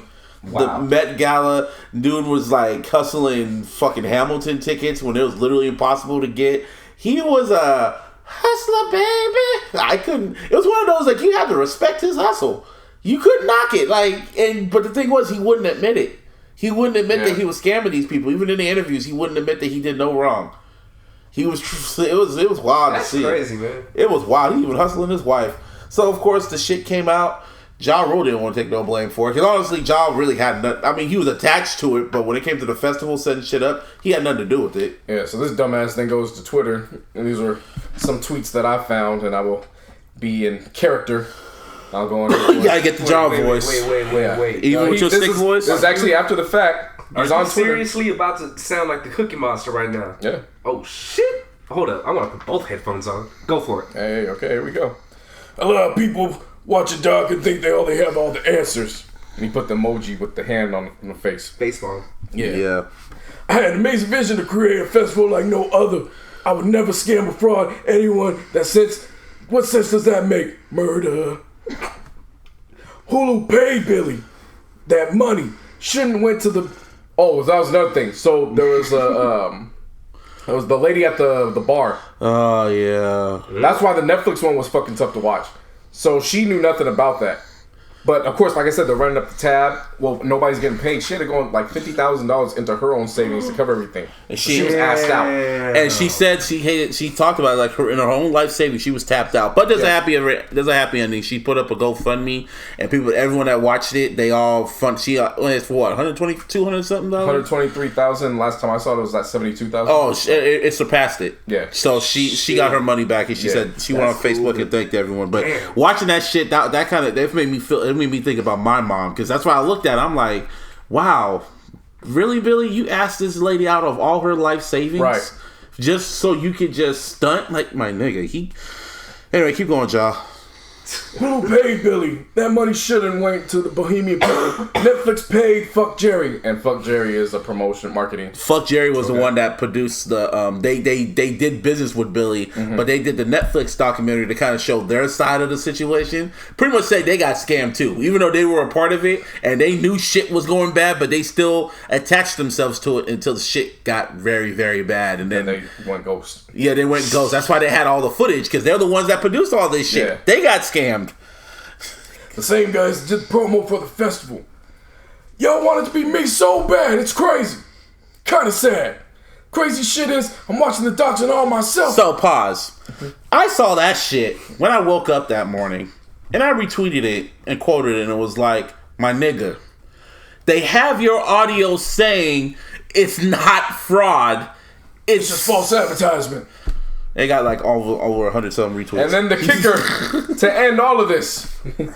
I too was hustled, scammed, bamboozled, hoodwinked, and led astray. It's murder. Well then. Fuck out of here, y'all. See, this is why 50 disses his ass. This is why 50 disses his ass. It's so easy to diss him. They're never gonna fucking be cool again. I mean, they never were cool. They never were. It's like 50's never gonna let this shit go. Ja probably wants to let it go, but 50, even at his grave, he's always gonna diss Ja. I'm surprised 50 has not said nothing about this. You know, the funny thing about this is that at 10:23 a.m., he wrote, I had an amazing vision to create a festival like no other. I would never scam or fraud anyone. What sense does that make? But then, at 12:43 p.m., he said he got hustled. Or 39 p.m., y'all want it to be me so bad, it's crazy. Kind of sad. The crazy shit is, I'm watching the docs and all myself. Like, he has no idea what the hell happened. Like, dude, you were there. You were there partying with this nigga. You called Billy your brother. Like, my partner in crime. Literally said that. What's the words? That's hilarious. Yeah. That is fucking funny, bro. This shit was hilarious. Both documentaries were great. I love both of them because it was just... I'm not going to rank them all because they're both told the same story where someone did a mashup of all of them. Because they showed both sides of this... Not both sides. Pretty much at the end of the day, they all said fuck Billy because Billy was in jail now for like 6 years. He had a wife too that he's probably still hustling. And he's still making a hustle in jail too. Yeah, he's teaching inmates how to do music production, I think. Something like that. Yeah, music production. Yeah. Entrepreneurship in music. Wow. Yeah. All right. That's cool. He's hustling. I can't even hate. He's a hustler. He's a hustler, baby. So I can't really. I mean, I could hate on it, but it's just like, damn, you just keep scamming to the end. You can't help yourself. It's like he's addicted to it. Even when they were interviewing him, he still looked sweaty, and he just couldn't answer the questions because he knew he was gonna get fucked. It'll be a great movie. Maybe an Aaron Sorkin movie. Maybe get Shia LaBeouf to do it. Oh, it's gonna be dope when the movie comes out. Oh, the yeah. movie's coming out about this. It has to be. It's like watching it's like a comedy. It'd be like a dark comedy. When everything goes bad, oh, it's gonna be real great when he sees everything going bad. It's gonna be hilarious. Speaking of hilarious, Killer Mike dropped his Netflix show, Trigger Warning. Hey, I only watched the first episode. I finished all 6 of them. Yeah, when he wanted to be black, he wanted to live like a black person or some shit. That shit was genius. That was genius as concept. The concept was to be so pro-black that you only buy black, which meant he couldn't stay at home. Couldn't smoke weed because the white man grew it. Yeah. What the Yeah. Right. Yeah. Couldn't buy certain food because it wasn't harvested on a black-owned farm. Okay.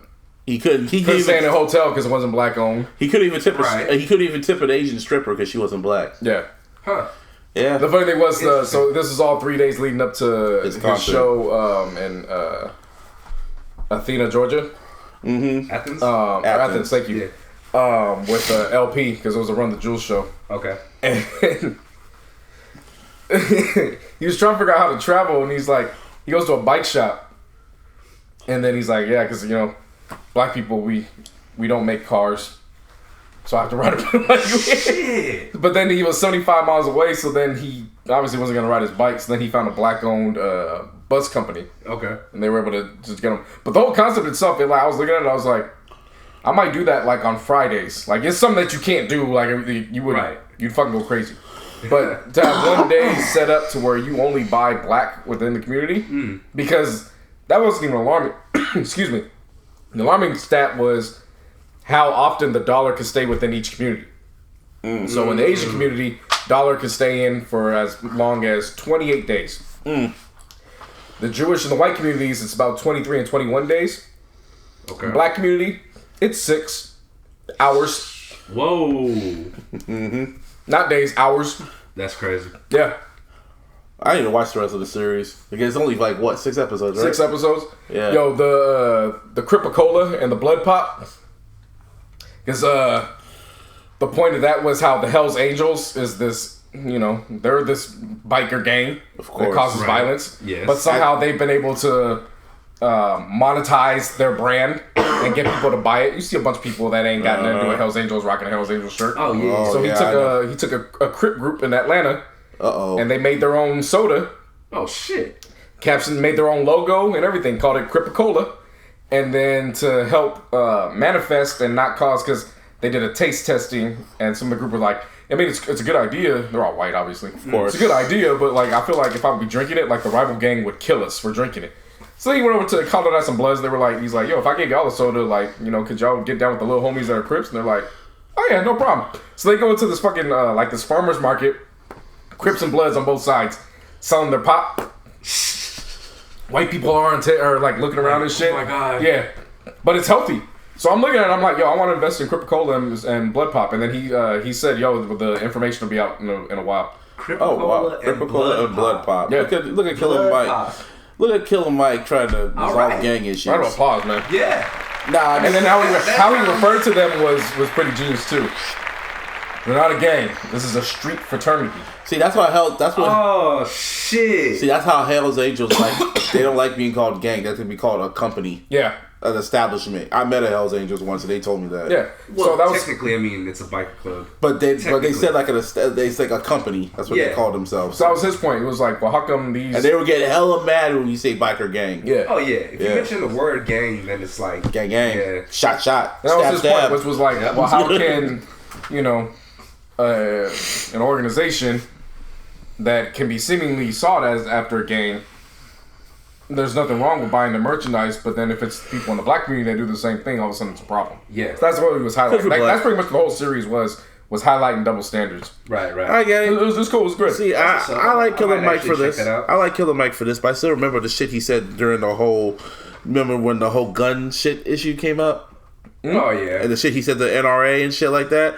I still remember that shit. And he also stood corrected. He stood and mentioned that he was wrong, and we covered that. He mention that he was wrong? Yeah. I thought it was like a half. The following week, I think it was. Yeah, like that long ass paragraph. But I just remember that shit. I'm like, okay. So, Unsolved Mysteries is coming back to Netflix. Never really cared for Unsolved Mysteries. My brother and Jesus. sister and I, every day off, and every time we would come back from school, sit down in the living room. That's what we watch. So you like Twilight Zone and Unsolved Mysteries and shit, huh? That's crazy. Like, didn't the host die? I never. Robert Stack, yeah. I never watched it. He was the FBI agent in Beavis and Butthead, the movie. I remember that, but he died, right? He been dead. And then the second host, he's been dead for like 10 years now, too. Damn, okay. Then maybe we shouldn't have a host for us. Well, they're old. Robert Stack was like 100 years old when he died. Yeah, okay. Okay. But what's it called? Yeah, maybe get Jordan Peele to host it. Nah. He'll die. He's already solid. Shit. We don't. You gotta get a scary looking white guy to do it.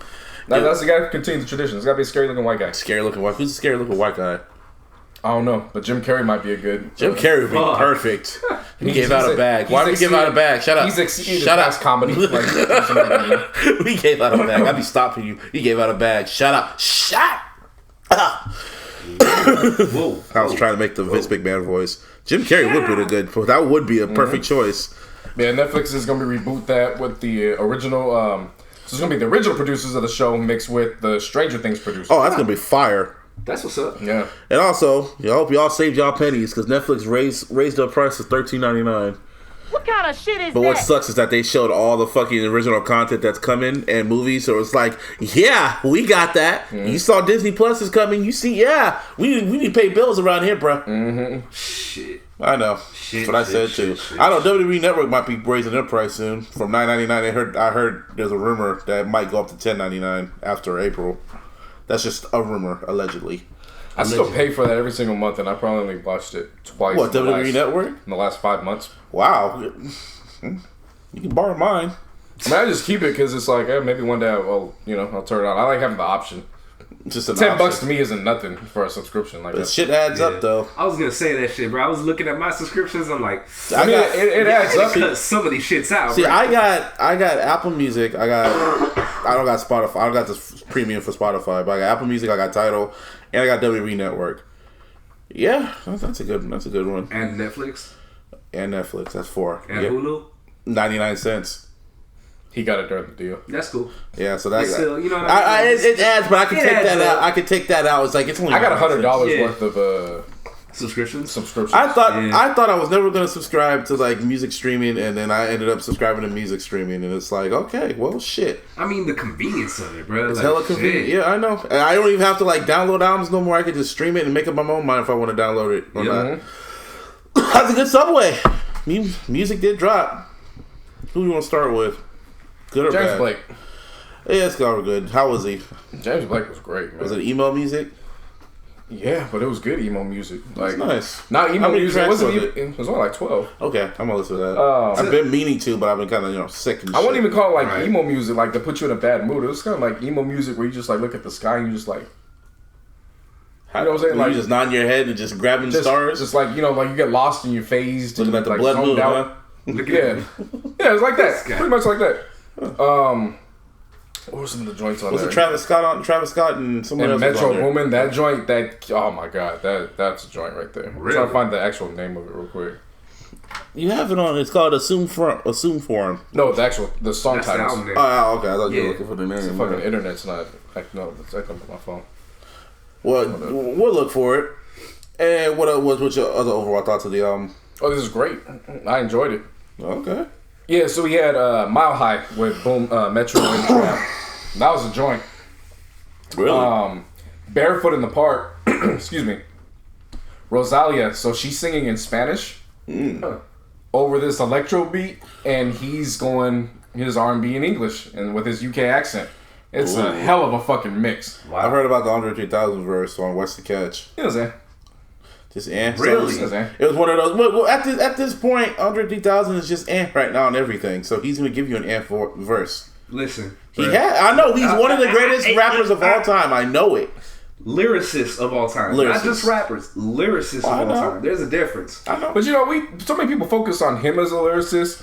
They also don't really even focus on Big Boy as his equal. You kidding me? That's why they're outcasts. I like Big Boy better. You know what I'm saying? Like, don't get me wrong. I respect the fuck out of 3 Stacks, but Big Boy, to me, that's why everyone was saying how they could have Andre 3000 in their top 5 and shit. But okay, name me one album that's not named fucking what's it called? The Love Below. Right, and that's why he's not in my top 5. Not in my top 5 or top 10. And I have a criteria for it, and one of the criteria is length of content. He's like Barry Sanders to me. That makes sense. Like he never got a chance to really like show what he could really do on something else by himself. Because Love Below was an Outkast album. Because it's attached speaker box. That's why I love the Love Below, but sometimes I wish it was literally separate from speaker box. The speaker box just sounds like just a regular ass Outkast album, really just with Big Boy. Yeah. You know, and it's cool, but if you just take out, because that's why when they won the album of the year, I said the only reason why that shit won the album of the year was because of the Love Below. It wasn't because of speaker box. Yeah, because speaker box is pretty much the norm for them. Mm-hmm. Exactly. Yeah. That's and Love Below is still a fucking classic, but it's just attached. But we get off topic. James Blake. Again, Assumed Form was great. Okay. Great album. So also, Future Hendrix drops the WIZRD. Hendrix. 20 tracks. And as soon as I saw that, I said, oh, shit. So I wasn't going to listen to it at first, but Twitter always just persuaded me because everyone was saying, oh, Old Future's back. This is like Old Future. It's like the same, it was kind of almost the same response everyone gave DS2 in a way. So I was like, okay. I wouldn't say it was Old Future. It wasn't. It was typical Future. Typical Future. It was more mature Future. Yeah. No, definitely that. It was like a Future that was leaving this sound. Yeah. It was like a final hurrah type Future. Yep. It was just 20 tracks, and he didn't need to do 20 tracks on this shit. I mean, they were only averaged about 3 minutes. Or 2 minutes at the most. Well, no, I'm saying like... I get it. On average, they were about 3 minutes. But it was very... But between all those 20 tracks, I can only pick like 4 of them that I really I kind of like. And that's Promise You That. Crazy But True. Was Unicorn Perp was the one with Young Thug in them. That's a good song. Yeah, that was a good song. And Face Shot. Other than that, that's pretty much it. I mean, I'll probably go and read. Maybe the last song's cool, but other than that, this is gonna be forgettable by March because I have a feeling he's gonna drop another project. Nah, to me, this hits. FNN, the fucking transition on FNN. The transition, how the beat changes, and then he jumps right into it, and it's just riding music at that point. Like head bobbing riding music. That shit was fucking dope. Baptized was a good track too. Baptized was dope. Oh yeah, Baptized. I like that shit. Of course, Crushed Up. Now that I heard Jumping on a Jet in the context, I liked it. Yeah. With Tay Keith being on Temptation and Promise You That. Those were actually nice blends because I didn't know how Future would sound with Tay Keith. Yeah, because you're so used to him sounding with she was the Metro Boomin and all those cats. Nah, I hear you, but I mean, his sound really isn't so far off from what Metro and what do you call it? I know there's someone else too that I'm Esco or Zay. You know what I mean? Like, it's not so far off. It's still got like that southern feel to it. No, of course. Granted, his bass lines are a lot more heavier than the others, but other than that, it's pretty much like to me. Not saying that it's I'm not trying to downplay his work, right? But it's very similar to what Future's worked with. I thought it was funny how he rhymed corner with Oreo. That was one thing I was like, all right, that's a reach, but okay, I'll fuck with it. Like, okay, go ahead. I was reading the lyrics, bro. Like as the songs were playing, I'm like, bruh, wait, you're rapping, right? Like, I don't know. This album was just blah. Compared to DS2 and his previous ones, shit, this is beast mode. Well, you gotta remember, DS2 was at his peak. He's not at his peak no more. I know, I get it. We're now 4 years removed from DS2. I get that, but you don't need this. If this was like at least 13, maybe 14 tracks. Yeah, I agree with that, but that's again repeating from last week. That's not who we are. This is it's not. If you're gonna accept Future, this is what comes with the package. Well, it's always been that way. Guess what? I'll never accept him, man. I really like Face Shot though, man. Face Shot is nuts. Face Shot's cool. Just the energy to that song. Yeah, like, that's just crazy. Like I mean, I'm looking at what from Serve and Kill Camel's alright, but from Baptized all the way down, I would say there's probably only one song where I'm like on it. That's the like he killed the ending of this album, and that's probably I think Going Dummy. Nah, you know what? I forget. I think it's Tricks on Me. I'm pretty sure it's the last track. I was listening to it and I'm like, this was just a horrible way to end this, bruh. Yeah. I didn't like it, you know what I mean, personally. Yeah, I agree with that too. But other than that, Future, yeah, good for you. And then I guess he's been going on this little interview run, and I guess Loki has beef with Joe Budden because Joe didn't want to interview him. And I've been trying to tell people this shit because I can tell niggas didn't really listen to Joe when he said it on the Pusha T interview or the Pusha T shit. The hell you dropping? Cups? Yeah. Joe has said time and time again he does not want to interview you niggas. He don't care if it's a fucking, he don't want to do your promo. He doesn't want to ask about your fucking album. He just wants to have a conversation with you. And if he doesn't fuck with you, he does not want you on his platform. Yep. So I guess Future felt the way when he said that he didn't want to interview him. So he was on Beach One Radio doing a whole interview about the album and his mindset. Went off on Russell Wilson saying he's not a real man because he listens to his wife. What kind of shit is that? So yeah, they said there was more context to it, but he just needs to let that hurt go. I mean, well, we know why he won't let it go. She's the one baby mama that doesn't need for him at all. Doesn't have a need at all. Yeah. And that's not to downplay his other baby mamas, but there's some financial responsibilities where he takes care of. Sierra was Sierra before she got with Future. Yeah. Sierra got hits, bro. Like, everyone always tries to downplay Sierra. Like, dude, she got some hits too. Like, Sierra can fucking, I don't know, she had like a few albums worth. Maybe just an album. She could dance her ass off. Sierra's fire, period. And she probably has that fire pussy. But, I mean, she named his son Future. And now he's getting pissed off because he's playing football with his son. Word to Hove. And I don't know, he just felt away. He said in an interview, he said, I don't fuck with Joe Budden, but he got a bad bitch though. And I'm like, this is the shit Joe's talking about. Like, that's dude, why he don't fuck with him. Like, you make great music, but I don't want to talk to you. And I'm like, no wonder why him and Drake get along. The funny thing was when Maul was like, Future! Oh, yeah. Future? Navadius? Navadius. Oh, you call him Nadavius? Yeah, but other than that, man, I was like, I don't know why him and Drake get along so well. Yeah. they probably don't get along. I still feel their relationship is like a business relationship. Well, you never know. I mean, he said, what a time to be alive. When they asked him about it, he just simply said it never happened. There's also the same Future who had beef with Drake when Tony Montana came out and Drake didn't show up to the video shoot. Oh, yeah. Then this is the same Drake and Future that he nearly kicked Future off his tour because he said that he felt his album was better than Nothing Was the Same. Yeah, that's true. Yeah, and the only reason why he couldn't kick him off because they already signed a contract. So, yeah, Drake and Future have a really funny relationship. In other Future news, the la-di-da-di-da. Well, yeah, that was Kendrick's idea. Yeah. That's funny. I think we low-key called that in one episode. We were like, it'd be funny if they egged him on to do that. Yeah, and he said I was just bullshitting. Yeah. He was just bullshitting. I was just bullshitting that shit. And he also said, yo, that shit fire. What? Kendrick saw the vision, man. I mean, well, if you consider how, like, on the documentary, The WIZRD, they were talking about how Future goes and does the melodies first. Mm-hmm. That's probably what that was. Exactly. You know what I mean? Yeah. Like, he probably just did the melody for it, not thinking it was in a stick. Yeah. And then Kendrick was like, oh, nah, bruh. That's in there. Yeah. What? The la-di-da-di-da. You gotta keep that shit. That shit's fun. That shit's fire. Alright. It wasn't just one line. It was like a whole, 10 seconds? It was a good 2 bars. Okay, 4 bitch, I'm on a roll. Still going. Bitch, I'm on a roll, and we do the same thing. Yeah. Anyway. Yeah, Kendrick was like, yeah, we gotta snatch up the rest of this verse. Yeah. Like, yeah, keep that in there. Keep that in there. We gonna finish it off for you because this is trash. Like, when it comes to Russell Wilson, he needs to let that shit go, man. He does. Literally, he has to let that hurt go. He definitely does. And I can tell when he said that shit about Joe Budden, I'm like, oh, so your ego is hurt. I think that's what hurts, his ego. Ego, yeah, pride. I mean, I don't got kids. I'll say this: my ego definitely would be hurt if I'm looking at social media and my son's playing with his mother and stepfather, and they got this Wii. And they playing this game, and they have this happy-looking family.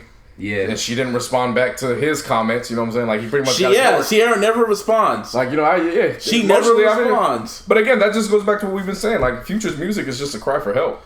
Yeah, everybody just parties to it. Seriously. Have we been saying that? Yeah, everyone's been saying it. For the longest. It was championship weekend. Yeah, Russell Wilson wasn't there though. Yeah, of course. Yes, air the horns on that. It was the NFC. It was Sunday. Air it again. was the NFC and AFC championship. With the NFC championship, with the Saints win against the Rams, and the AFC with the Brady Bunch, known as the New England Patriots, win against MAGA Patriots. The MAGA Patriots. No, you know what I mean. I'm giving the MAGA Patriots. And what's his name? And Kansas City, they're a red state too. I think they are. Or are they? I don't know. Well, Patrick Mahomes. They got a lot of red sauce. So. Patrick Mahomes is a bad boy, man. Man, bump that before we even get to that. I know. I'm just saying. I just like Patrick Mahomes, but I didn't watch Rams and Saints game. That was a fucking game. That was the game to watch. I couldn't watch it. Saints was kicking their ass in the first quarter. Rams was like, nah, fuck y'all in the second quarter. And then the second half came, and them niggas was back and forth. And then, of course, the missed pass interference call at the end. That was blatant. Literally blatant. I saw that. Nigga, and they even admitted. The Rams player even admitted. He's like, yeah, I blasted that nigga. On some Rick James shit. Like, yeah, I blasted that nigga. They also missed the call where one of the Saints players jumped over the player and then landed on the Miguel fucking leg drop. Yeah, that. They missed 2 face mask calls that the Saints defensive players did on the Rams players. They missed a delay of game. Like, how do you miss the delay of game? The refs. And they missed that shit when they were in the red zone. How did you miss the delay of game? Like, they have a clock and it said 0 and nothing happened? Nope. Saints got a field goal. Hold on a second off that one. Or that I think that was the Hill touchdown. Yeah. I think that was the one, yeah. But see, here's the thing, dude. Like, with that, I could understand if it's like a split second type, it hits 0, you look back, oh, it snapped. All right, cool. Because that happened. No, that shit was 0 for a while. That was 0 for at least a good 2 seconds, I want to say. And they didn't blow the whistle. Was the crowd loud and shit? No. The Saints had the ball. That's what I'm saying. The Saints fans was bitching and complaining, but it was like, hey man, all these penalty or all these fouls I was calling that got missed, those benefited the Saints. That's like karma. Yeah. It's like I guess the refs. I guess the NFL wanted it to be Saints and Patriots. Honestly, in my honest opinion, I really feel like that the missed PI was because of the face mask when Goff when he was damn near at the goal line, bro. Like, really? He got face mask. And he got face mask. Like, it should have been first and goal from like the 2. Ooh. Was this in the 4th or overtime? This is in the 4th. Shit. If that would have happened, and this is like on some Instagram shit that I seen, let's just say that they score a touchdown, they would have been up 24-20. Now, who's to say that PI would have came into play, whatever, but I feel like that was just a makeup call for that. They say that there's no makeup calls, but when you saw that shit was there's makeup calls. They didn't even say nothing. Nope. I just went like, I saw that. That's a flag. That was a blatant flag. I even saw that. I was like, fuck, that's pass interference. Whoa. Yeah. No pass interference. Right. No pass interference. Wow. Yeah. That was wild. I saw the clip of that. I'm like, oh, they didn't call it. And the refs just went like, nope. And just went about their business. That's like, what I'm saying. That's why. And then Sean Payton was like, are you fucking serious? Yeah. Wild. I would have been mad too. Do y'all follow Bob Menery? Nah. Yo, I would. If this type of commentary was available and it was on pay-per-view only, I would cash out every single game for this. Imagine commentary for this game being this. I can't Well, see it. Peter, I don't know if the referee was smoking crack before this game or it's fucking Helen Keller out there. Talk about a blown call. Look at this. He can't even get to the fucking ball. That is brutal. Bruh, he's got to make that shit a thing. Like, for real. Go to his Instagram. He's got nothing but highlights just doing that. That is dope. It's just wild. Like, I'm just thinking I'm like, that was just blatant. Well, it could have been worse. Imagine if Kaepernick was a quarterback and he did that. Can you imagine just the uproar of that shit? Man. Ooh, listen. Boy, can you imagine something? If Cap was a quarterback during and just saying if it wasn't Drew Brees and it was Kaepernick there. No, I hear you. And he did, and the same shit happened, and they didn't throw a flag. They would have said, can you imagine? Oh my, like from Tales from the Hood. That's the Boondocks clip. No, I don't use that all free willy. That's nigga. That's nigga. Hey, that's some strong nigga. Use that all willy nilly. That would have been some strong niggerty right there. Just press it, nigga. Just press it. Oh yeah. There is powerful niggardry at work. That would have been some. If Cap was the quarterback, I feel like it would have been the beginning of The Longest Yard.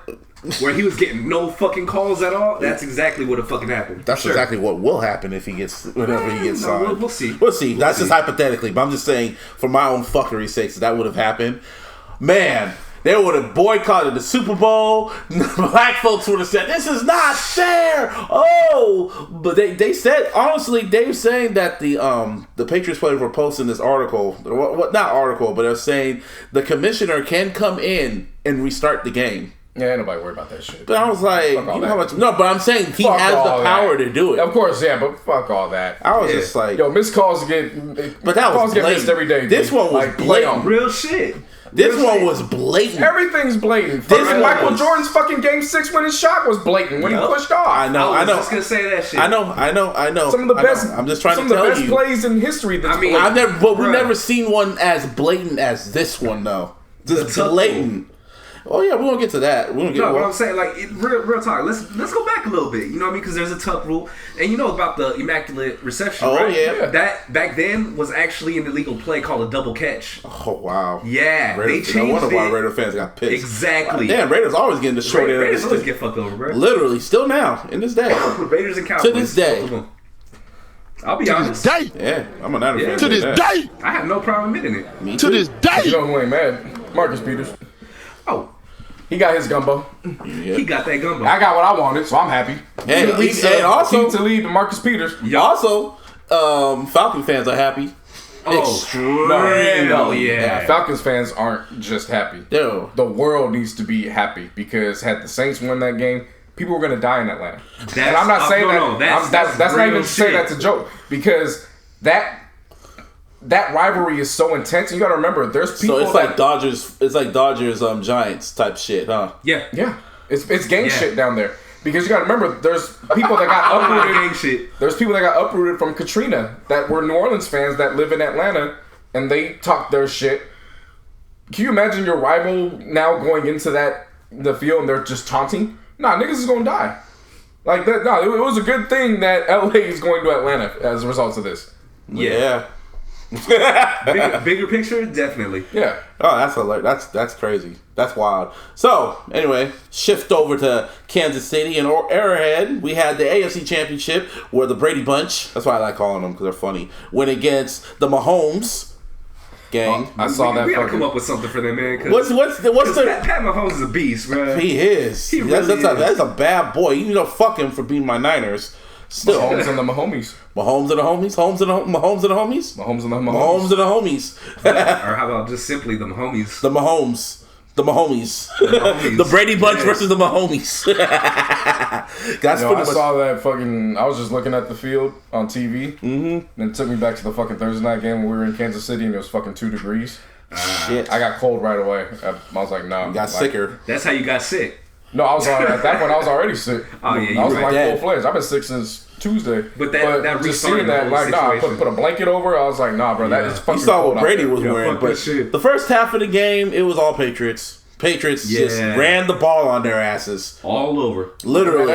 And you know, he passed them out, and they literally scored. They took up half the clock. The first quarter, they got the card. I watched this game if you haven't noticed. And they limited the fucking Chiefs to 32 yards in the first half. And I was like, okay. So then they went in the locker room. Andy Reid just put something on the chalkboard and said, all this shit that we learned, no. Yeah, we gotta start from scratch. We gotta adapt. Second half came, they scored and they adapted, and then it was game on.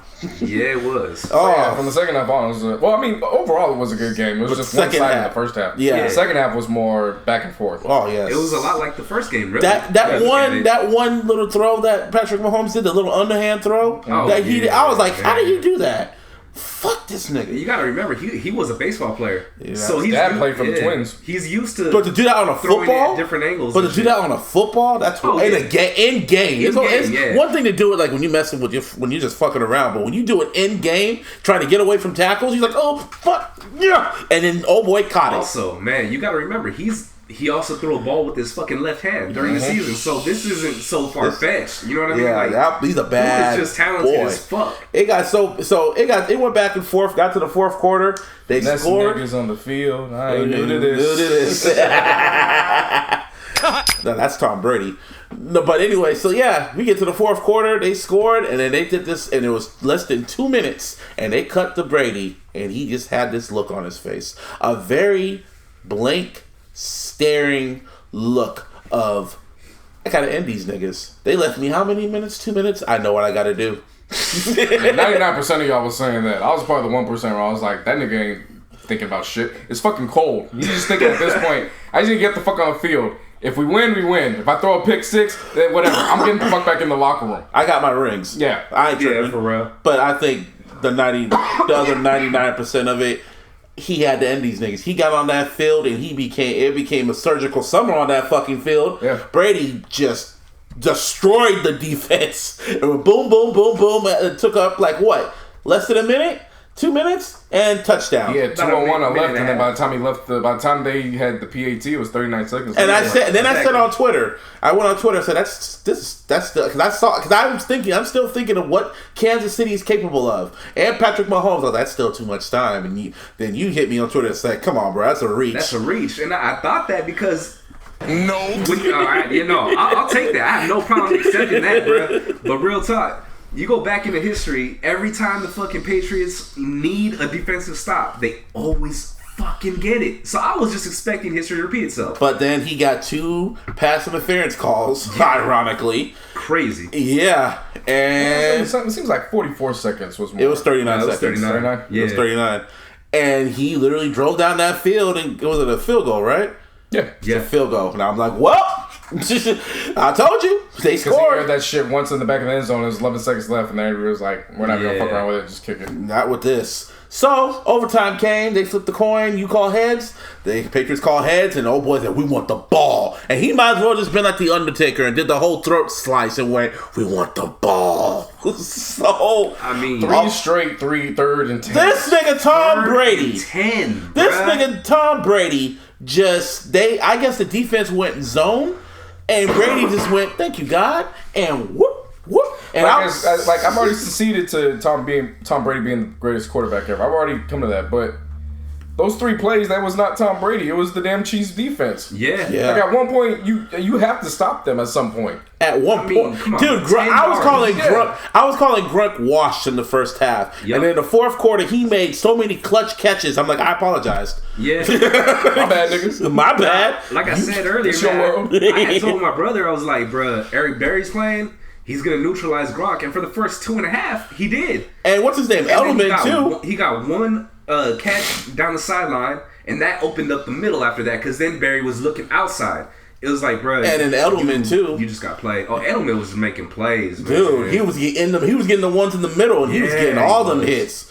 Oh, how about the one when he nearly fucked up the fumble, the punt return? Oh yeah. I've never seen that. 3 plays later, it tips off his fucking hands. They turn it over. Anyway. Oh, that was hilarious! I called that shit on Twitter. I was like, it's only fun. It'd be only funny if Brady throws a pick, and then everyone said, "Ball don't lie." Yep. That was enough. Yeah, but then after that, Brady, they literally charged down the field, and the defense is what cost them the game. And how did they win? On a run play, which is their weakest thing. They ran the ball down their throat. Figure.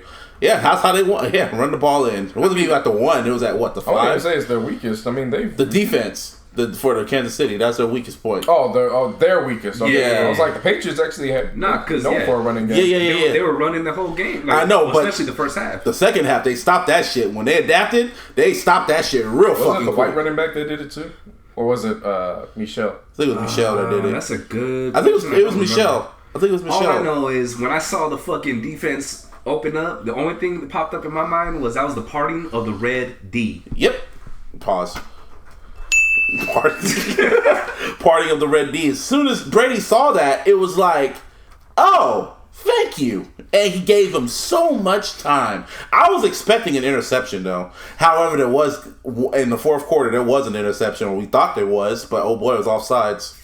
Oh, yeah. Clearly offsides, too. Yeah. And it's not like he jumped. He was just lined up offsides. And it would have been a pick. That would have been the game. It was 30. Yeah. It was like 56 seconds. They had it. That's the Chiefs for you. Yeah. Chiefs always do something where it's like, fuck you doing, bro? But you know who the real MVP of that game was? Tony Romo. Round of applause for Tony Romo. Man. Madden's going to be renamed Romo.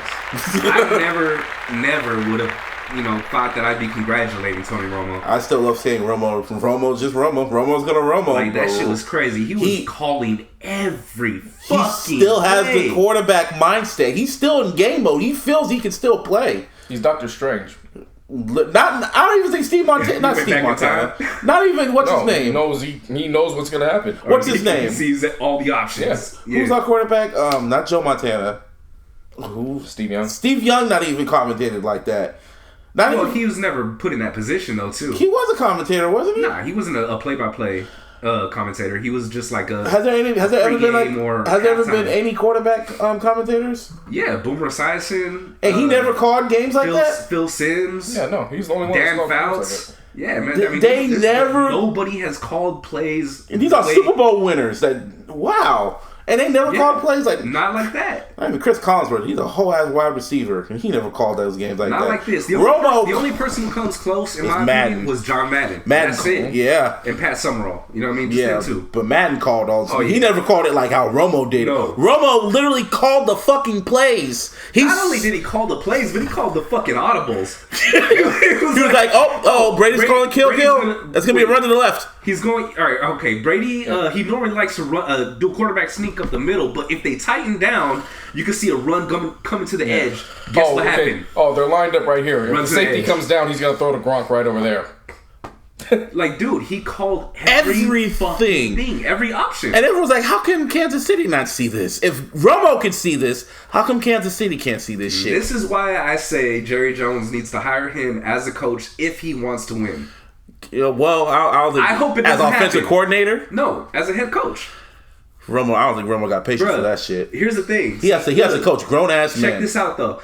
If he can see what the other offense is gonna do, how come he couldn't set up his defense to get ready for it? You know what I'm saying? Like, that would be an amazing head coach. But Jerry Jones is a fucking idiot. Yeah. And so are the Cowboys. So I mean, it's never gonna happen. And a booth job is a lot easier than a coaching job. That's true. Let's keep it a buck. I agree with you. That's why John Gruden. Let's keep it a buck. Tony Romo's going to actually get a Super Bowl ring because he's going to be calling the game. He gets a ring. They get a ring. The broadcasters get rings. For what they broadcast. It's a separate type of ring, but they still get a Super Bowl ring commemorating that they called. That's the only reason why I want to watch. That's the only reason why I want to watch it, because I want to hear Romo commentate that whole game. Seriously, like he called everything live. It's one thing if it's Peyton Manning, because he's seen tape. Oh, can you imagine if it was Peyton Manning and Tony Romo being the commentary team? Both of them at the same time? My God. One on Fox and one on CBS. Bruh. Monday Night Football. Or just... Monday Night Football is Jason Witten right now. He does all right. But not like what Romo did. Not like Romo. That was by far one of the greatest, he really showed his ass off. Like, nigga, you snitching. Shut up. I bet you Belichick gonna call, you better shut the fuck up. Click. I bet you Brady goes, he called everything. What the fuck? Hey, if the Rams are smart, they'll have the telecast on, on the sidelines and shit so they can hear Romo hey, they're gonna do this. They're gonna do this. Dead ass. Round of applause for Tony Romo, man. But you still feel he should be a coach? I really think so. I don't think he has. I really think so. It'll be good, logically, yeah, but I don't think he has the patience for it. The reason why I say that, though, is because even when you're a commentator, you got to watch film on the team that you're commentating for. Yeah. And it's about the same time frame. You still have a week. Yeah. You know what I'm saying? And for him to be a coach, he'd be doing the exact same thing. And now, granted, like you said, the situation would be different, especially when you're, in the midst of, the heat of the battle type shit. Yeah. But... you've seen what he can do just on the sidelines. I don't know. Can you imagine playing Madden and Romo's doing commentary and he snitches on your play? My God. He usually likes running to the left, so yeah, and you'll be like, oh, word? Right? Or you just happy as fuck because you're running to the right now and shit, you know what I mean? Yep, about to run to the right. I'm like, yeah, Romo's saying it, can you stop it? All right. Shit. Anyway, what happened in NCAA, bro? Slavery. Hold up. What else happened? Time out. Antonio Brown versus Emmanuel Sanders. Oh, yeah. Yeah, you didn't see, but... Nah. Fill me in, bro. Emmanuel Sanders said something not yesterday, but this past Sunday, I think, on one of the broadcasts. Mm-hmm. And he was actually defending Antonio Brown. Huh. Antonio Brown then goes on Twitter, and I forgot to get the tweet, but he basically was bashing Emmanuel Sanders. Like Antonio Brown's just like pretty much gone rogue at this point. Wow. He wants to be a Niner. Come over to Santa Clara, baby. Hey, we'll see. I'd be down for that shit. So Steve Harvey's hosting the NFL honors. So that's actually a good look. Hey, he's been getting good looks. I mean, as long as he announces the right people. That too. It's not the Oscars. I mean, it's gonna be funny because now he's dealing with big ass niggas. So yeah, that's gonna be funny. Patrick Mahomes is gonna get MVP. He has to get MVP. The way he's been playing this whole year. Yeah. But who y'all got for the Super Bowl? Make your predictions. I got another week for that. I ain't worried about that this week. It's Pro Bowl this week. Who gives a fuck about the Pro Bowl? I do. Devontae got in. All right. And some of my niggas got voted in too. Like, but who watches the Pro Bowl besides... Do you watch the Pro Bowl? I watch a quarter. No, I haven't. This is not the All-Star game. Years. This is not the NBA All-Star game. Like, come on. I watch a quarter. A quarter. Watch the whole game. I don't even watch the whole All-Star game. I like skip the third quarter basically. Really? The All-Star game? Hell yeah. I don't fucking watch the third quarter. I never watched the first half. Like seriously. Why would you ask? Really? No, because the first half they don't ever. It's just a free for all. They do that shit all the way through the third quarter. They don't really kick off. It's the Globetrotters, pretty much. They're just showing off their skills. They're just All-Star games. Nothing. Just everyone just goofing off. Yeah, they don't give a fuck.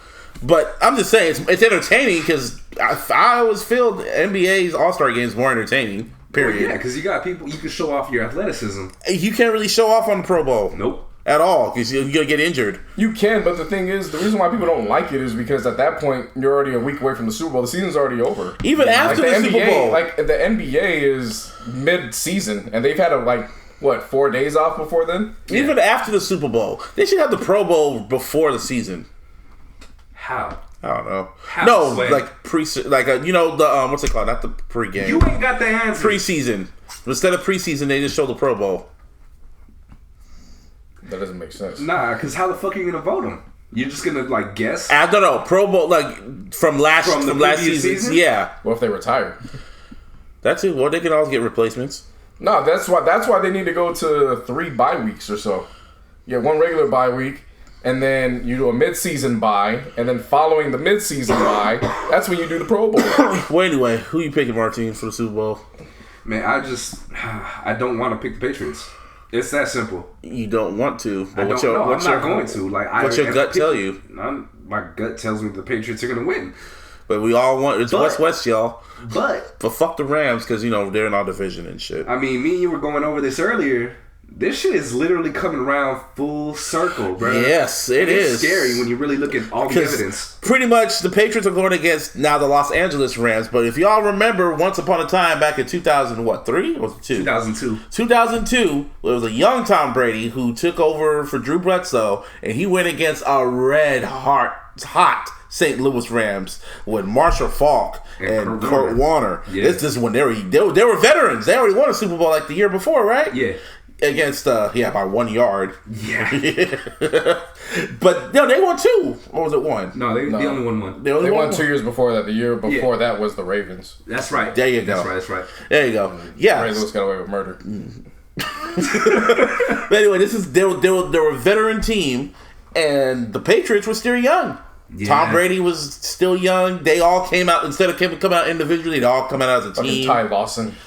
Wow. You mean Ty Law? Ty Law, thank you. Was he a running back? Nah, cornerback. Yes, 24. I remember that. Yeah, he was a beast, man. They were all they were a team. They were a unit. Falk was the running back. Yeah. Kevin Falk, man, that's taking it back. So they all come together. They all came out, and that led to Adam Vinatieri. Damn, I remember how young he was. That iconic shot of him with his hands up in the air, like, yeah, I did that shit. For real. And won the Super Bowl. Now they got another young one, Legatron, on the Rams. Damn. Now, years later, the Patriots are coming in as the veteran 5-time so that's why I'm taking a week. Champions. Like, I want the Rams to win, don't get me wrong, but I got to take a week because I really got to examine, is this a full circle where the Rams take advantage? But I'm breaking everything down. No, I understand, but that's why I'm not going to pick right now. I get when I pick, I want to give a score of what possibly could happen. Yeah, I go full fledged with predictions. I don't do all that in the Super Bowl when it comes to the Super Bowl. Yeah, no, I'm with you on that. That's why, I'm telling you all what I think. But it's that off week preparation. That's what I want to see first. Yeah, it's that 2-week wait. It's just like you got Tom Brady, who's the five time Super Bowl champion. They're like the fucking fucking Avengers, the Empire, all mixed into one, going against a young team from the West Coast. Well, they're not young. Who the quarterback's just young? That defense is grown. Grown ass niggas. Hey, if you want to go back to that, the Patriots had a grown defense as well when they won in 2002. So I mean, the similarities are just there. And how the Patriots got to that game was off a fluke. The Tuck rule with the Raiders, and you pointed this out with the Rams, they got to the Super Bowl off some fluke shit. Yeah, that PI, that blown call. So it's just like everything is kind of just the universe is just working together, and it's just like. Man, it's crazy. It's crazy when you really look at everything, every angle and shit. Yeah, it's like, wow, this probably is the way. I mean, game-wise, we all wanted Kansas City and the Rams for that rematch. After that Monday Night Football game, that was an instant classic, and I'm like, we need to see that again in the grandest stage of them all. But it's only right. You have to have Tom Brady. To be the man, you have to beat the man. Woo! And that's Tom Brady. He is... At the end of the day, he is the greatest. He's going to go down as the greatest quarterback of all time. I prefer Peyton Manning, but you can't deny those rings, man.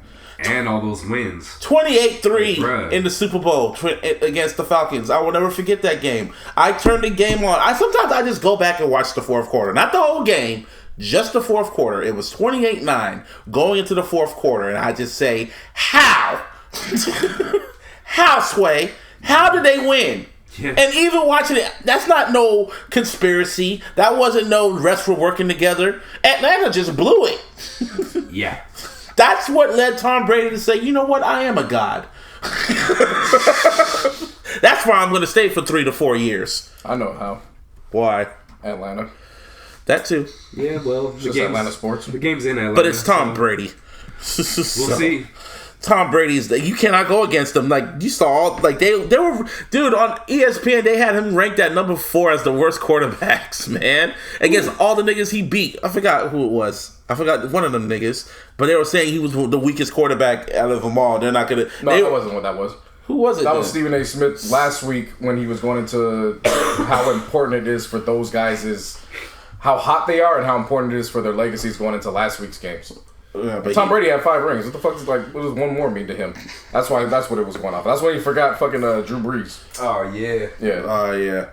Well, he beat all the niggas. So Tom Brady, it's hard to go against him. It's hard. Who am I gonna pick? I'm gonna pick him. Because Nick Foles was on that list. Tom Brady ain't beat him. Yeah. He didn't beat Eli Manning either. Eli Manning wasn't on that list though. Well, obvious reasons. I think that's going to be the one ring that's going to haunt Tom Brady forever. Just those 2 rings. The undefeated ring he never gotten, and then the other one. The other one's easy to tolerate. It's the undefeated one. It's the undefeated one. That's the one that stings. It's like you look at all those rings and accomplishments, and then you just remember that one year he doesn't want to talk about. Because the undefeated one had Randy Moss. Yeah. That's when they ran the score up on niggas after Deflategate. That was to make a statement on people. Yep. After Deflategate and everything. Oh man, good times. That's what I'm saying. For Patriot fans, it's easy for them. They can just get over it. Like, oh, we'll be back next year after losing the Super Bowl. We'll be back next year, and they literally come back next year. Yeah. They can't even be tripping. They're like, we're good. Whatever. Like, no, we don't have. I want the luxury of that. Shit. Imagine feeling that way about your team. We're that good. We'll be back.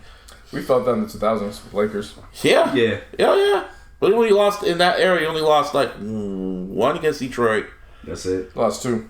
Detroit and Boston. Oh yeah. But I was in the late 2000s. Yeah. That was I'm talking about decade. The whole decade. After Shaq. Okay, after Shaq, yeah, y'all had to get scared. But during Shaq, we'll be back. Yeah. We'll be back. We will be back. That's real. Well, it didn't matter because it was like we lost that one year, and it was like, oh, all right. And then that's when they got Carl and Gary. And I was like, let's see how it goes. Then we got our asses whooped, and that's when the team disbanded. We were like, all right, it's going to take a while, so let's see how this plays out. But, yeah, man, that's what I'm saying. With teams like that, when you're so used to winning championships, when you're a fan of that, you can't really, like, talk shit. Like, even if we lose, you'd be like, well. I mean, this is Tom Brady's 9th Super Bowl appearance, and he has 5 Super Bowl appearances. No, this is 9th. No, if his rings, winning all of them. No, but his 9th Super Bowl appearance is more than 8 franchises combined. That's crazy. Dude, That shit is insane. Oh boy, he's gonna go against a quarter team of the NFL. Dude, he's going against a team, a Rams football player that was in high school or was just born when he fucking made his first Super Bowl appearance. Yeah, Todd Gurley was what, 4?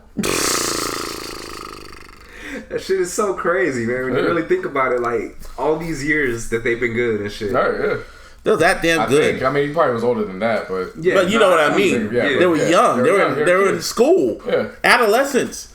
They were watching Tom Brady. Peyton Manning, kids. Right. Dude, Peyton Manning retired before Tom Brady. And I bet Brady got annoyed with that shit. Everyone always loved Peyton over him. Like, motherfucker, I'm the one that got the rings. Fuck that nigga.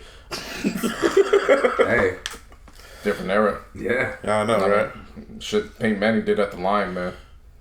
He never had the defense, bro. Yeah. He never had it. Except for that one year. Except that 1 year. Oh, yeah. The Colts. But other than that, he never got that. His defense was always trash. Bob Sanders sacrificed his brain for that year. Shit. Good times. NCAA, what's going on in that bitch? Oh, Jalen slavery. Hurts, of course, that's the Alabama quarterback that started as a starter and then got benched for the kid from Hawaii. I always forget his name. Yeah. Well, he's graduating, but because he still has 1 more year eligibility, he's going to go and use the grad transfer clause. He's going to Oklahoma. Yep. Oklahoma, when is he done? I have no idea what that is, but all right. It's white song. It's from the play Oklahoma. And Twisted. Well, that part. I thought that was a Patriots fight song. No. But yeah, so the only other person I remember doing this was actually Russell Wilson when he left Nebraska to go to Wisconsin for his final year before getting drafted. Yeah. That's Oklahoma. Gotta watch out for them now. Yeah. Nah, really. Remember, he lost his job, but for all intents and purposes, Alabama had 2 starting quarterbacks at their disposal. So see how that goes. And then I don't know if y'all seen the UCLA gymnast Caitlin Ohashi. Yeah, I've seen that. She's dope as fuck. Yeah, I saw her. She's dope. Like I saw that. You gotta look up her clips afterwards and watch Dope.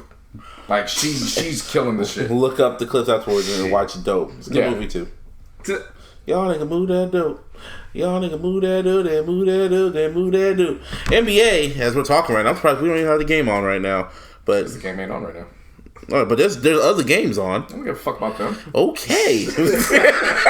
Lakers extremists. It's fucking 9:30 this morning. Like, really? Who cares? Yeah. Oh wow. 11 games is a regular ass day today. All day today. Damn, NBA they can't take Christmas off and they can't take MLK off. Nah, this is Christmas Ultra.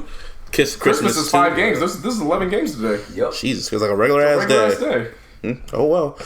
So Boogie's back with the Warriors. I watched that game, and I never really watched DeMarcus Cousins play for the Sacramento. I knew how good he was, but I know he was that good when old boy was busting 3-pointers. I'm like, oh, if he breaks that, I said to myself, shut the fuck up. If he makes this 3, I'm turning this game off. And he made a 3, and I'm like, well, I'm turning this game off. That's why you gotta follow the league, man. Yeah. I mean, now you fully understand why the majority of people were like, what the fuck, when he signed with them. Yeah, now I know. I'm like, okay, this is bullshit. Yeah. So basically, now you know the crazy part is he's not even at full health yet. He was winded. This is all like throughout that game. Oh yeah, he was wheezing. This is like Thanos before when he got 2 Infinity Stone rings in the beginning. Nah, they're already at 4. They're already at 4. 5. They just need Boogie to get healthy, like completely in shape. They got 5. And then it's just like, then it's like they need the time stone. We're good to go. He just needs the time stone, and then it's just. It's literally just a matter of just giving them time to get healthy. Oh shit. That's why I don't. That's why I'm mad that LeBron doesn't want to come back today. Because I wanted to watch that MLK game just to see LeBron go against the superstars, not the Monstars. I don't give a fuck anymore. But now, I just want a fucking healthy team at this point. Yeah, you niggas are dropping like flies.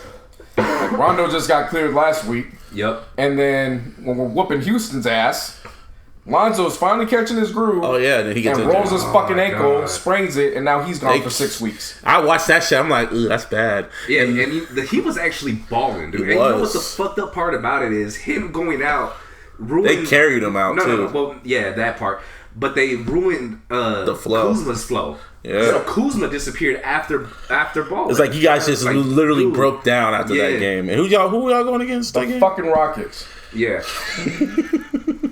Sorry. I can't stand James Harden, bro. He gets away with so much bullshit. It's dude, ridiculous. I be watching. He be moonwalking to that fucking 3-point line. They don't call no traveling. It was funny.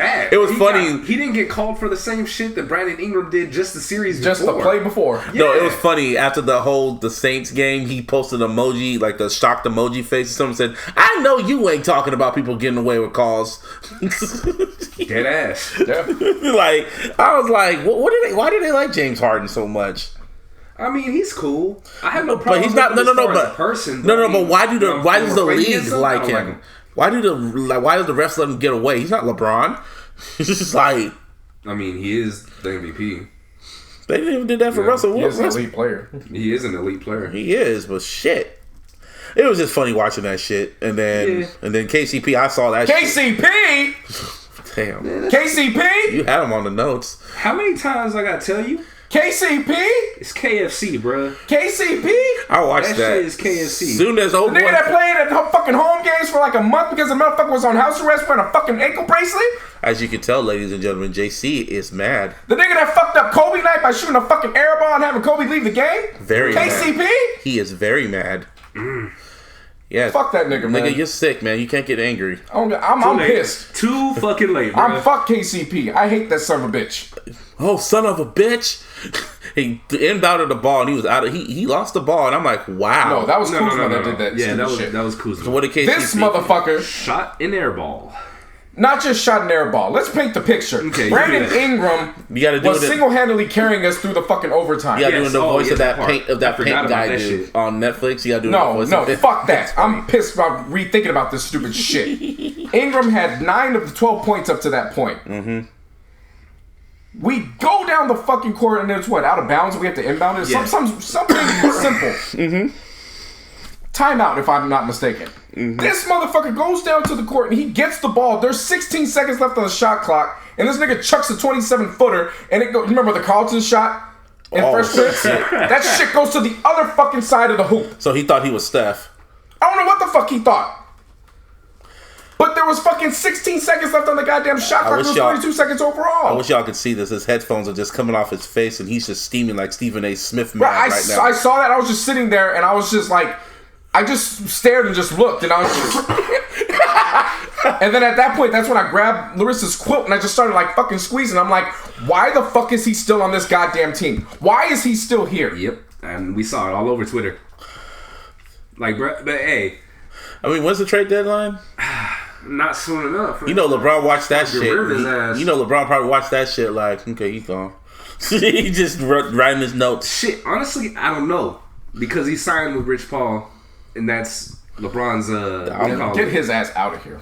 Get him out. I just feel like he's got like a family ties type deal. You know what I'm saying? Like he's untouchable at this point. Well then. And that fucking sucks for us. I've never talked so ill about an athlete, and I never wish jail on anybody. But if the difference between him staying on the court was him violating his parole, I wouldn't be mad if even somebody framed him to get his ass off the fucking court. So you want Drake to be a fan of him? Because he knows the Drake curse. Sure, put a fucking KCP jersey on. Watch him blow his knee out. I hope you get better afterwards, but at least you won't be on the court fucking shit up anymore. It's just funny to me. I'm with you. Oh, damn. I'm with you. I do not like that guy. I really don't like him. I saw the shit on your Facebook. I knew you were mad. The 50 Cent quote. I just don't like that, man. Yeah. I don't like him.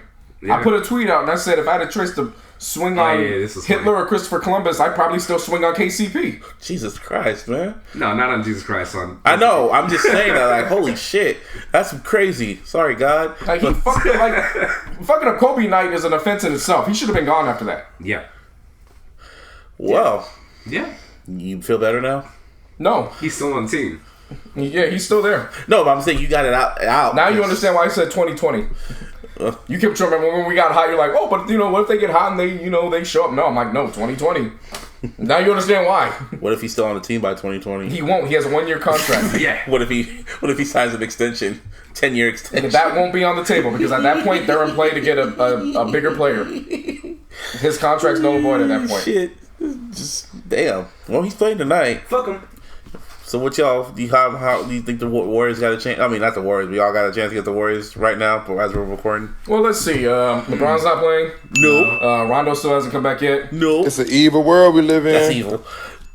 Lonzo Ball, he's out for 46 weeks. Well, damn. The fuck do you think? I mean, it's a preseason game for us, man. What the fuck? Who's Caruso? Caruso's back to point guard. And then who? Williams, I think they brought him back. The power forward, yeah. At this point, shit, you might as well go bring Melo in. Might as well, shit. Speaking of Melo, I mean, before we got on the air, got announced that the Houston Rockets traded him to the Bulls, and the Bulls just going to buy out the rest of his contract, and he's going to be a free agent. He should have been on the Bulls 5 years ago. But he's not going to play. He chose money over that, which I'm not mad at. Yeah. He chose just don't make it seem like you did it for this basketball-related reason. No. Say you came for the money. I respect that. Why do you think he went to the Knicks? He went for the money. No, but that's what I'm saying. He had the option to leave and go play when it was Derrick Rose, Jimmy Butler, and all those guys. They would have been a contender. Right. He didn't. He stayed they in still New York. were contenders. They probably would have made it to at least the Eastern Conference Finals, maybe. Right. He stayed in New York. So well, that's your fault. Yeah. Yep, that's why he just has a whole bunch of All-Star patches. But at this point, shit, you might as well bring him in just for at least for locker room morale. I mean, something. Doesn't he always bring the locker morale down anyway? No. As soon as he got no. But as soon as he left Houston, that's when they started balling. No. What? They was getting their ass whooped too until another player went down, and then James Harden started balling. Yeah. And then they started running with him. The team's not really balling. Okay. Them niggas are shooting 73 pointers. Well, damn. And that's not even a joke. Like, they're literally shooting that many 3-pointers in the game right now. 70. Wow. That's a lot. That is a lot. They're shooting more threes than twos. Missing a lot, too, sometimes. But, hey, except if you're the Warriors and James Harden just fucking busts it and says, motherfucker. Good times. No. So Kyrie Irving finally realized that, players fuck up. And after that one game when he just ridiculed the whole Boston Celtics team locker room for just being trash in more ways than one, he called LeBron and said, you know what, my bad. I get it now. And, Cavs fans heard that shit like, what kind of shit is that? That was your cue, but... I wasn't paying attention. What were you saying? See, now you got him all flustered with all this Lakers talk, bro. Well, he put it on the notes. What were you saying? I was just letting you get that off. The whole Kyrie Irving shit. Yeah. I thought, what kind of shit is that? What button was that? What kind of shit is joke's that? over now. But yeah, he called and said it was his bad. Yeah. Okay. That's usually how it works. Yeah. Kobe had to do the same thing with Band 12. When they were, I forgot which game it was. Y'all don't know who Band 12 is. No, they know by now. I've already cleared that up. Well, I forgot what game it was, but Shaq was there in attendance, and Kobe had to have security like, yo, bring him back to the locker room. You had to tell Shaq, look, I didn't appreciate you the way I did. Because that motherfucker over there is trash. I'm going to kick his ass. Trash. Give me a hell yeah. So Kyrie did this up. Who cares? Okay. But damn. Well, I mean. Hey, but you know what, though? Stephen A. said something with this whole, my bad, I get it now shit. And it made me think a little bit. Yeah, he might go to you guys. Yeah, and if he does, I mean... Y'all need that. Ooh. You put him with Kuzma, Ingram, Lonzo, LeBron. Lonzo would be on the bench at that point. Okay. That'd just be a nice fucking 5. Will it be enough to take out the Monstars? We don't gotta worry about them anymore. We won't. KD's not gonna be there long time. Yeah. You keep saying that. Bruh. How many They can't keep all of them. I know. Or Boogie's gonna be gone. It's physically impossible. Boogie's gonna be gone, and probably I say Draymond gonna be gone. I don't know, man. We'll see. Like that's like, I get what you're saying. If it was anything other than finances, then I'd be like, okay, yeah. But we're talking about finances. Financially, they can't keep them all. Oh yeah. Yeah. I thought some people were calling this "quote unquote" the last dance for the Warriors. This might be the last one, the last little run for them. Yep. Maybe. We'll see. It could happen. Rumor happened that this morning that Iman Shumpert, how do you say Shumpert? Shumpert. Him and his wife Tiana Taylor had a threesome with a porn star. Have you heard of her name? Have you heard of her? Nope. No, I looked her up. Actually, what kind of look up? What kind of research we talk? Pornhub. I know. Okay, just making sure. How is she? Out of 10. I'd skip over it. Okay. But so it's like, she's got like 200 videos. So. It's one of those like you gotta page 2, page 3. Yeah, it's one of those searchers. Or like, not me. You gotta look at the. You gotta look at the clearly, she's there because she got well over 200 videos, so she's out. But apparently, they had a threesome with her, and he knocked her up on the side. Whoa! Now, Teyana Taylor came out and said, I have it right here. No. She says, number one, I've never touched that girl in my life. My page, and they were going about this because her Instagram page disappeared. Yeah. So they're relating it back to the girl. So she says, number two, my page is gone because I'm pissed at Def Jam for not dropping my damn Work That Pussy video on time, as usual. So what's that got to do with deleting her Instagram? Probably because she didn't want to promote shit for them.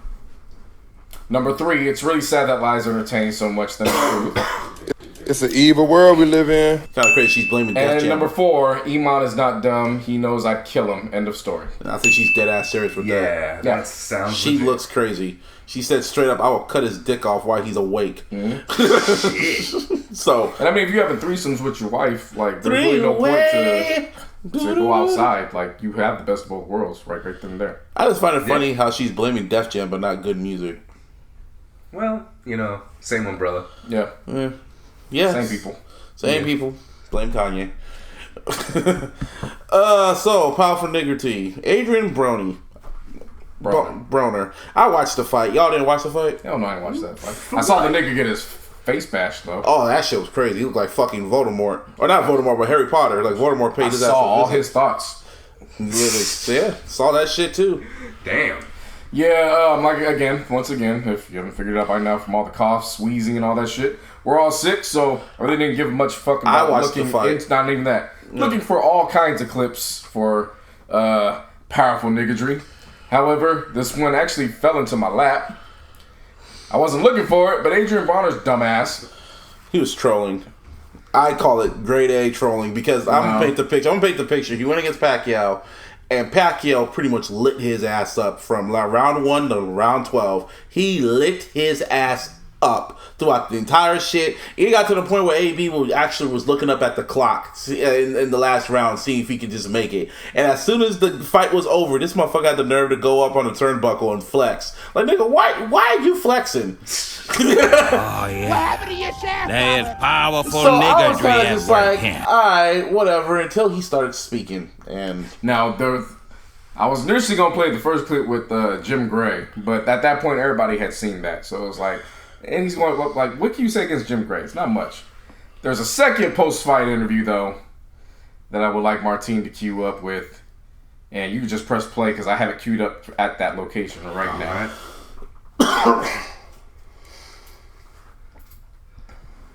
When you jumped up on the ring ropes after the fight, and then you said in the interview that you thought you won the fight, and you come here, you say you think you won the fight. I struggled with that because I looked at some statistics in the fight. It was clear he hurt you several times in the fight. He hurt me a couple of times. Right. You landed 50 punches in the fight. You only threw 200 and something punches. We talked about that you don't let your hands go. You didn't in this fight. You landed one punch in the 12th round. I wonder if you really believe in your heart you actually won the fight. Yeah, hell yeah, I believe I won the fight. Shit, that's just like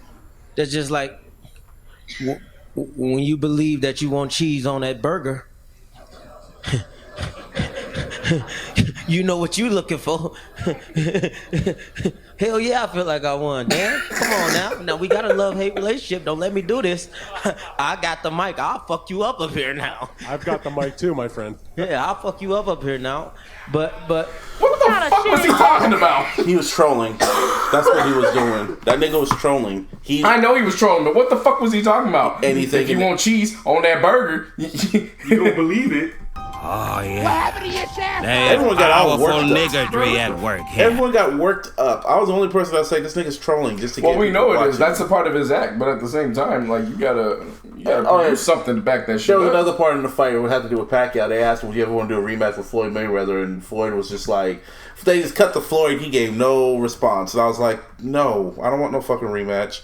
And then this other chick, who's that weather chick? That thick ass weather chick out in Texas, or whatever. Like, she's thick, but she always says stupid shit. Demetria or something. Yeah, Demetria was all saying like, yeah, she said some stupid shit like, yeah, it was a good fight. Adrian actually lasted that. He actually went the distance, unlike Pacquiao when he went against Mayweather. And I was like, Pacquiao went the distance. You know, this is why you need to stay in the fucking kitchen. Just, they should have never gave that chick a voice. She is, stick to doing the weather. Yeah, well, she thick, so I'll keep listening. Not really, not me. Basic chicks do not need to be listened to. I love women, but I do not like basic chicks. What I was saying is that she's thick, so I'll keep looking. Unfortunately, when you keep looking, she's going to be saying something. So. No, put that shit on mute. I don't got that time, man. Like, if I'm going to look at someone, I'm going to... I had to unfollow her, and I don't unfollow I never followed her, damn. Good for you. No. It was before she like kind of voiced her opinion about rap and shit. Because then when the whole Pusha T shit happened, she said she said verbatim, Pusha T's diss was whack. He should have went at Drake the same way Pac went at Biggie on Hit 'Em Up. He kind of did. I know. Okay. I know. Yeah. I know. No, I just want to. That's my first thought. It's an evil world we live in. Anyway, whatever. And little mentions here and there. I told people that R. Kelly was going to get dropped after surviving R. Kelly, and Sony said, "Yeah, we're going to drop his ass." So as of right now, he don't got a label. They are in. What was it? Was it Orange? It was in Sony. It was Orange. RCA and R. Kelly mutually agreed to go separate. Well, Sony's parent label, so they was like, did that shit. Yeah, he's still gonna have his back catalog and shit, but other than that, yeah, he gone. But come to find out, I didn't even know this. Universal Music Publishing Group, they silently dropped him last year. I believe it. His publishing was actually gone before then. So in a matter of a year, this nigga lost the label, the publishing, his team, his image, which was whatever remained of his image. Yeah, his hoes. No, he still got those. Yeah. He lost a lot. And it's about damn time. Really is about damn time. Yeah, no, seriously. Yeah. If you're gonna do it, no. That's the R. Kelly, bro. That's the R. Kelly. That's the R. Kelly yuck. That's the platinum. Yeah, Erykah Badu's now catching some backlash. Oh yeah, she with her comments. Well, what did you see what she really said? Yeah, I saw what she really said. Initially, when I heard it, I was like, you defend it. But then when I saw it, and I was like, she has a point. She definitely does has a point. She also said Hitler was a good person. Yeah. She's a hippie. Well, all right. I mean, I like Erykah Badu though. I like her, but I don't understand why people have taken this long to realize that she low key is a bird just with a fashion rap. She got that and incense. Some people call her pussy that Badu because look what every guy that ever messed with her, they go crazy. Look at Andre 3000, Common, who else went crazy? But I mean, think about it. If we talk about any other woman who has been in a relationship and has kids by 2 or 3 different rappers. Yeah, we call them something else, but it seems like Erykah Badu, like she makes great music. Yeah, if you make great music, you are no longer a hoe. Right, but then people with these comments were started jumping ship, and then of course that cancel culture. Yeah, you know how that works. They tried it, but it didn't work. Listen to Next Lifetime right after though. Lifetime. And Tinashe she left RCA Sony because they were. I feel she's gonna works out, bro. I think she's gonna bounce back. I really feel she's gonna come back. I feel she's gonna bounce back. I need to make an album that's similar to Blackwater. She needs to make a water similar to Aquarius. Aquarius was a good ass album. If everybody's familiar with her, check her out with Blackwater. That was the first one, right? No, that was her mixtape. The first mixtape, right? Second one. Second one, okay. So when that came out after Aquarius or before? No, before. Yeah. That was the one that got her on RCA, if I'm not mistaken. Yeah. She could, I feel she could, you know what someone said on Twitter? That was like, yo, Top Dog needs to give her a call. Can you imagine her on TDE? No. No? Nah. Eh? Not a good fit. Well, what is her collab-wise, it's there, but just overall, nah. Speaking of TDE, I randomly followed Zachariah on Twitter, and and I saw Top Dog posted something with him working. And I'm like, wonder when he's doing. I think they all in album mode right now, man. Kendrick's quiet. Very, very quiet. I like that quiet. Yes. I like that quiet Kendrick. He's... I still feel take your time. I don't want to hear from Kendrick until I hear everybody else, though. That's where I'm at. Also, J. Cole, before we got on the air, he was posting cryptic ass lyrics on his Instagram. He was posting, deleting. And I got this, and I guess I debunked it. And I guess there was a bar from his shit, and it said, Like a fight. He says, "I'm counting my bullets. I'm loading my clips. I'm writing down names. I'm making a list." And sounds like some Santa Claus shit. And after that, a few hours later, he announced he's gonna drop a single in the next few days called. Oh my God! Okay, it's happening. Everybody, stay calm. What's the procedure, everyone? What's the procedure? Stay calm. He's dropping a single called "Middle Child," and it's produced by T Minus. Ain't heard that name in a while. He was at the Dreamville sessions. He was there. Yep. So, and people are thinking. T-Minus, let's see. T-Minus now has T-Minus worked with J. Cole before? Nope. I don't think so. Nope. Not even on like a J. Cole Wings feature or something? Nah. So T-Minus has Drake singles, has a Kendrick single, and now Drake. Yeah, and it's a single. And I even said 2017 was the year of Kendrick. 2018 was the year of Drake. This year, the three-headed monster. It's Cole's turn. 2018. 2018 was Push's year. But you know what I mean by that when it comes to like the charts and shit. You know what I meant by that when it was like when I say who was dominating the charts and music wise. Oh, I thought you were talking about MVP. No, he was. We gave Drake MVP because of his sales, because of his. Yeah, we gave Drake MVP. Yeah, so it was the year of Drake in 2017. Even though and 2017 was Kendrick, 2018 was Drake, 2019 J. Cole. Yeah, I mean, it's only right. I mean, he started off with the Dreamville sessions. He's about to drop a single, and I'm like, okay. So, and he still has that mixtape, the off season, that's coming, maybe. And if he's still feeling happy, if he's still feeling good, what's it called? The Fall Off. The Fall Off. Yeah. I still feel that's gonna be his best work. I mean, I don't know if y'all heard the clip. I don't know if it's the snippet from T Minus. I don't know if y'all heard that clip that that E posted, his manager. Where they were in the car? Yeah, that was from Yeah. I don't know what. Yeah, Cole was spitting on that. Mm-hmm. See, Cole. But does that really surprise you? I mean, based on all the features. Well, I think we should all thank Joe Budden. Yeah, you know. It sounds like it sounds like he was spitting because he was likely spitting over somebody else's production. He didn't have to worry. So, well, Cole has spit over his own production. Yeah, but early years from the warm up. Yeah, but it's just when it's back to back to back to back to back to back to back to back to back to back J. Cole produced tracks. He hasn't missed, bro. When he's on other people's shit, he really hasn't. You just need some variety in there. I mean, that's all Budden was saying. I don't know why, but he said, "Well, whatever." But J. Cole, I can't wait to hear it. Yeah, it's gonna be your year. Hopefully. Also, El Varner's single, the one with Wale. Yeah, that's a good ass single. I heard it. It was pretty decent. Really good. A lot of people dropped on Friday too, and I just said I'm only going to focus on Future and maybe James Blake. But anyway, I wasn't intrigued with any of those other drops. We'll see later. It's still early. But I got some music to update the playlist with. I added something to the title one. If y'all want, it's a Jay-Z song. So you can't really go on anything else but title. Right. So yeah.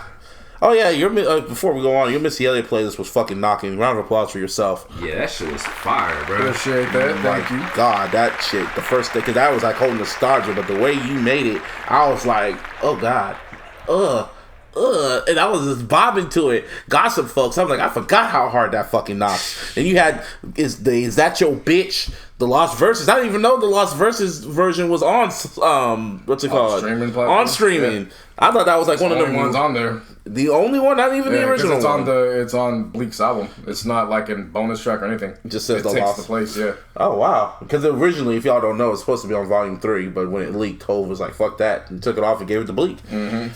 Yeah, that was one of my favorite Hov verses too. Nah, God was definitely looking over me with that playlist because I actually had that shit done by the end of Tuesday night. And Wednesdays when I got full blown sick, so I wouldn't have been able to concentrate Wednesday had I done that. So, talking about perfect timing. Yeah, man. Praise to the Most High. Because after I listened to Future, I was listening to your Missy Elliott playlist, and that's pretty much that took up my whole weekend.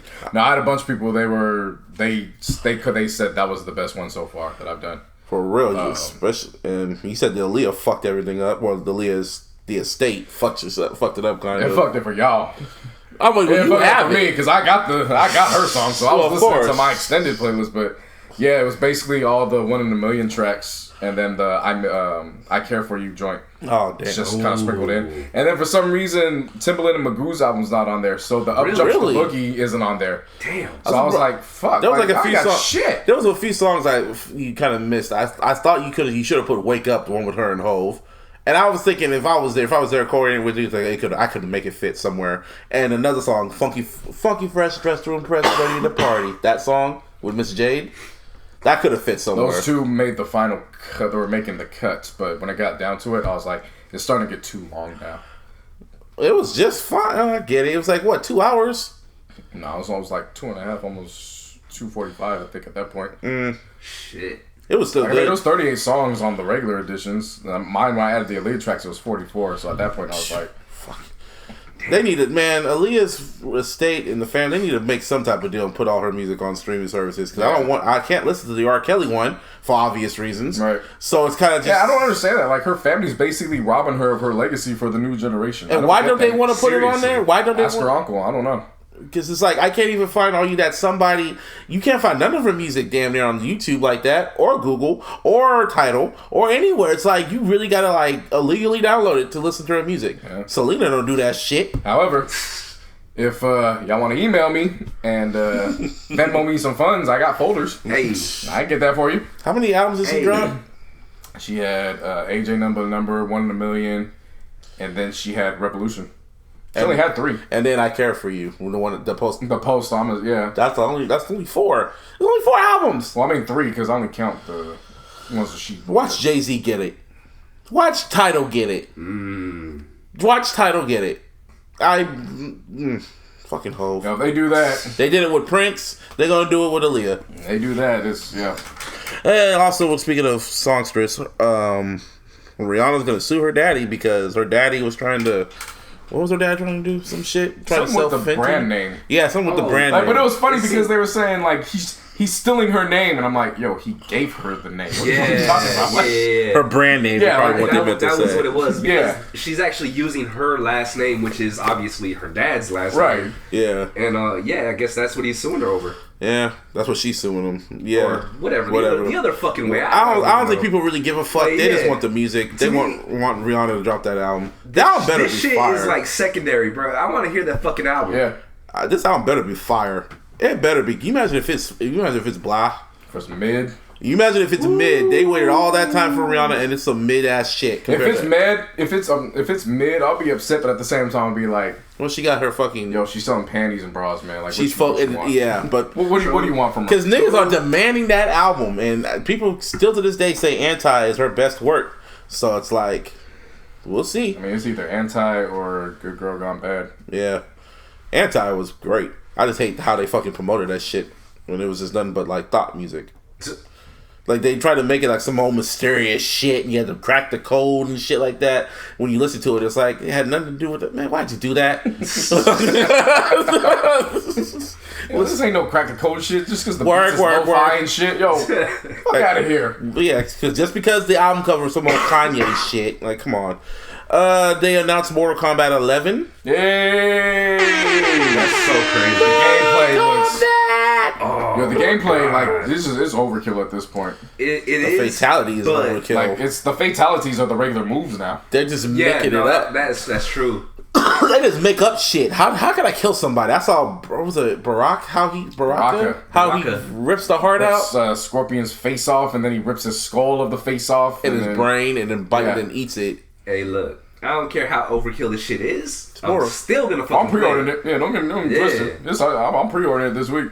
I got that. So I need to get into fighting games because I'm intrigued by the stories. So Mortal Kombat was that game I used to play a lot. I had a trilogy, Mortal Kombat trilogy. You remember that on the PS? Yeah. It was on the PlayStation.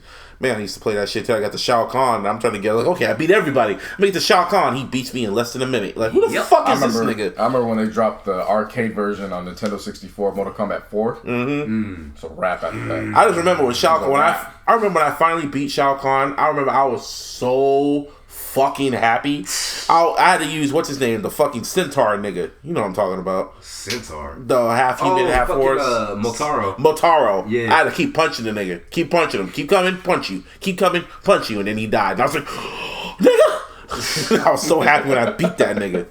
Sonya Blade comes back, but she got a special guest voice, and it's gonna be Ronda Rousey. Yeah. That's Boo.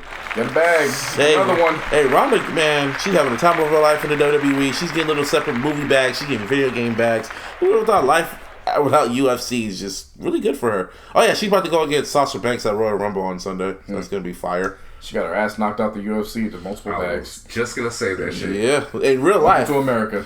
Got knocked the fuck out and getting hustled, and whoever her agent is, round of applause for that person. Seriously. She's still, man, I don't know why. She's cute to me. I don't give a fuck. Not too bad. She is. She has that great smile, but then she'll whoop your ass. Yep. That's kind of more attractive, really. Yeah. I don't know why, but it is. It is. Wu-Tang Clan about to have a documentary on Showtime. Good for them. I like that. Of Mics and Men. That is fucking... That's a great title. Yeah, that is a genius ass title. Yes, it is. And that's before they get to the Hulu series. So Wu-Tang's coming up this year. Wu-Tang trying to... The year of Wu. Who would have thought that shit? I know. You know what I mean? Like, just out of nowhere, 2019. Yeah. And not only that, but their fucking clothing line is coming back, too. Wu wear? Yeah. Oh, shit. They already dropped the boots. Oh, wow. See, yeah. I used to have the yellow Wu wear fucking, I guess it was, I forgot what it was called, like a windbreaker damn near. Yeah. When I was a kid, I used to wear that shit a lot. Yeah, that's bringing back memories. And finally, the fans demanded it. The fans got it. It's Marvel, or I'm going to say Sony, dropped Spider-Man Far From Home. The trailer for Spider-Man Far From Home. Oh my God! Okay, it's happening. Everybody stay calm. What's the procedure, everyone? What's the procedure? Stay calm. It's fire. Yeah. Really nothing else to say about it. The only gripe I have with it is that they released it too damn early. It comes out in July. Endgame comes out in April. And fuck that. Captain Marvel comes out, what, March? Yeah. So it's kind of like you could have just waited till April. I said this is what they should have did. If y'all seen Back to the Future Part 2, remember in the end how they showed the teaser trailer for Back to the Future Part 2? They should have attached Far From Home as the teaser trailer for Far From Home at the end credits, as the post-credit scene. Just to let y'all know. Of Endgame, you're saying. Yes, right? of Endgame. Yeah. Because Kevin Feige said, like, this takes place literally after the events of Infinity War and Endgame. Literally right after it. So I'm like, oh. So then I'm thinking, why the fuck did they release it? That didn't make sense to me either. I was like, why did you release it in January? Yeah, because they could have easily rode the wave, even if Captain Marvel is mid. The fact that she's a woman superhero. Mm-hmm. And she's now the key component that goes into Endgame. You could have rolled off of that. And even if people weren't rocking with it, you had Endgame. Yeah. It's dope. It sells itself. You don't need to do anything. Just they jump. But this is something I would expect DC to do. No, I'm not blaming Marvel. I'm not blaming Marvel. I'm blaming Sony. Because Sony still owns the rights. Right. And I feel Sony just released that trailer just riding a rave off the success of Spider-Verse. I totally agree with you. So they just said, just do it. And they low-key spoiled it. You saw Nick Fury was there. You saw he was alive, obviously. So it's kind of like, that kind of takes the burn away from Infinity War for... Endgame. Or no, just Infinity War, period. Yeah, that part, yeah. It kind of takes that burn away, because it's just like, we just... But see, even then, that's why when we first saw Infinity War... And everybody was going crazy. I'm like, they're just gonna come back. Because remember, I'm like, yo, you know, they just secured Black Panther 2 3 weeks ago, right? Like, you understand this, right? Yeah, but the average movie watcher just seeing it all go down was. No, I mean, I get it. I understand. It was just, but even for like some of the hardcore fans that have seen every single one like 10 times each, it was still, and it was just like the shock of it. And I'm like, okay, like I get the shock. Like, the next day, like, you understand they're coming. It's just a waiting period. And I think it was just a shock, like, holy shit, they really killed these niggas off. The other thing too is like, if you're someone like myself and my brother, for example, you've read these comics up to now, so you know what's gonna happen more or less. You know what I'm saying? Yeah, more or less. Yeah. Obviously, they're gonna switch it up in the fucking movies or whatever, but you know what's gonna happen, right? You know what I mean? Yep. Yeah, so can't wait for that. Zendaya's gonna be, she's MJ. It's not gonna be Mary Jane, but it's shortened for something else. Still Mary Jane. It's for me. Jake Gyllenhaal's gonna be Mysterio. And that shit looks crazy. He looked dope. You want to know? Here's a little trivia about Jake Gyllenhaal. Jake Gyllenhaal was gonna be. They were gonna get Jake Gyllenhaal to be in Spidey 2, the Sam Raimi version, because Tobey Maguire fucked up his back when he did Seabiscuit, and he didn't think he was going to come back. So the studio was like, okay, we need a replacement. So they got Jake Gyllenhaal, and they were training him. And then Tobey saw, I'm going to miss out a bag. No. So he came back. Yeah, it was one of. I saw Glass the other day. How was it? It was. Did you see Unbreakable and Split? Yeah. Personally, I liked it, but critics hated the ending. You want me to spoil the ending? Go ahead. Okay. Well, yeah. Which one is it? Okay, in the end, pretty much everyone dies. Bruce Willis dies when he gets, because you know how his weakness was water, so they fucking suffocated his ass in a puddle. Samuel Jackson, because you know he has the fucking bones and shit. Fucking old boy from Split really touched him.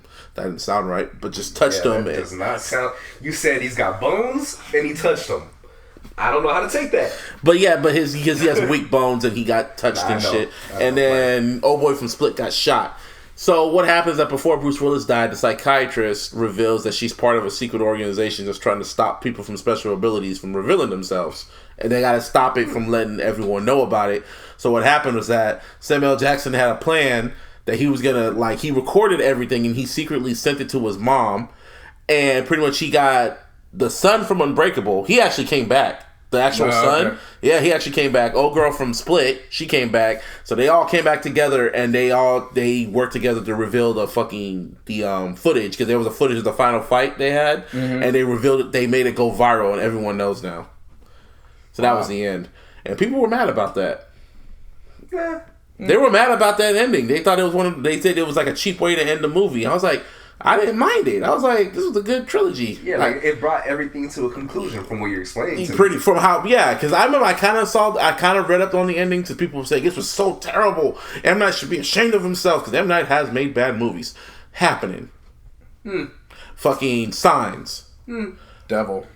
That was he produced it. He didn't write it. He was a part of it. Devil wasn't that bad compared to The Happening, and what was the other one? Signs was bad.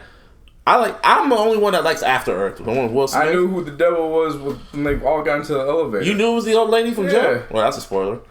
It was it was her for years. That shit's old, man. Yeah, no, I just like saying it. Nah, but I don't count Devil, because he just executive produced it. He didn't direct it or write it. He just executive produced it. So he technically he gets, he's away from that one. Whatever. But yeah, you fucked it up. Continue. Lady in the Water was trash. The Village was trash just off that fucking trash ass ending. I hated that ending. The Last Airbender, oh my god, I never seen so many Filipinos so pissed off at that shit. They nearly had a campaign when that movie was out saying, do not see this movie. I will never forget when I got randomly picked up from one of my homegirls taking me to work, and she was with her man, and she was like, well, we just got done seeing Last Airbender. Oh my god, it was trash. Like, what the fuck was this shit, bro? Like, what? How could he fuck this shit up? The shit was right there. What the fuck? And my boyfriend was like, it's pretty bad, bro. But this one, I'd say The Visit was good, even though it was like dumb at first, but after I rewatched it, it was good. The Visit, Split, and Glass. M. Night's been on a roll, so I guess round of applause for that nigga. Fuck that.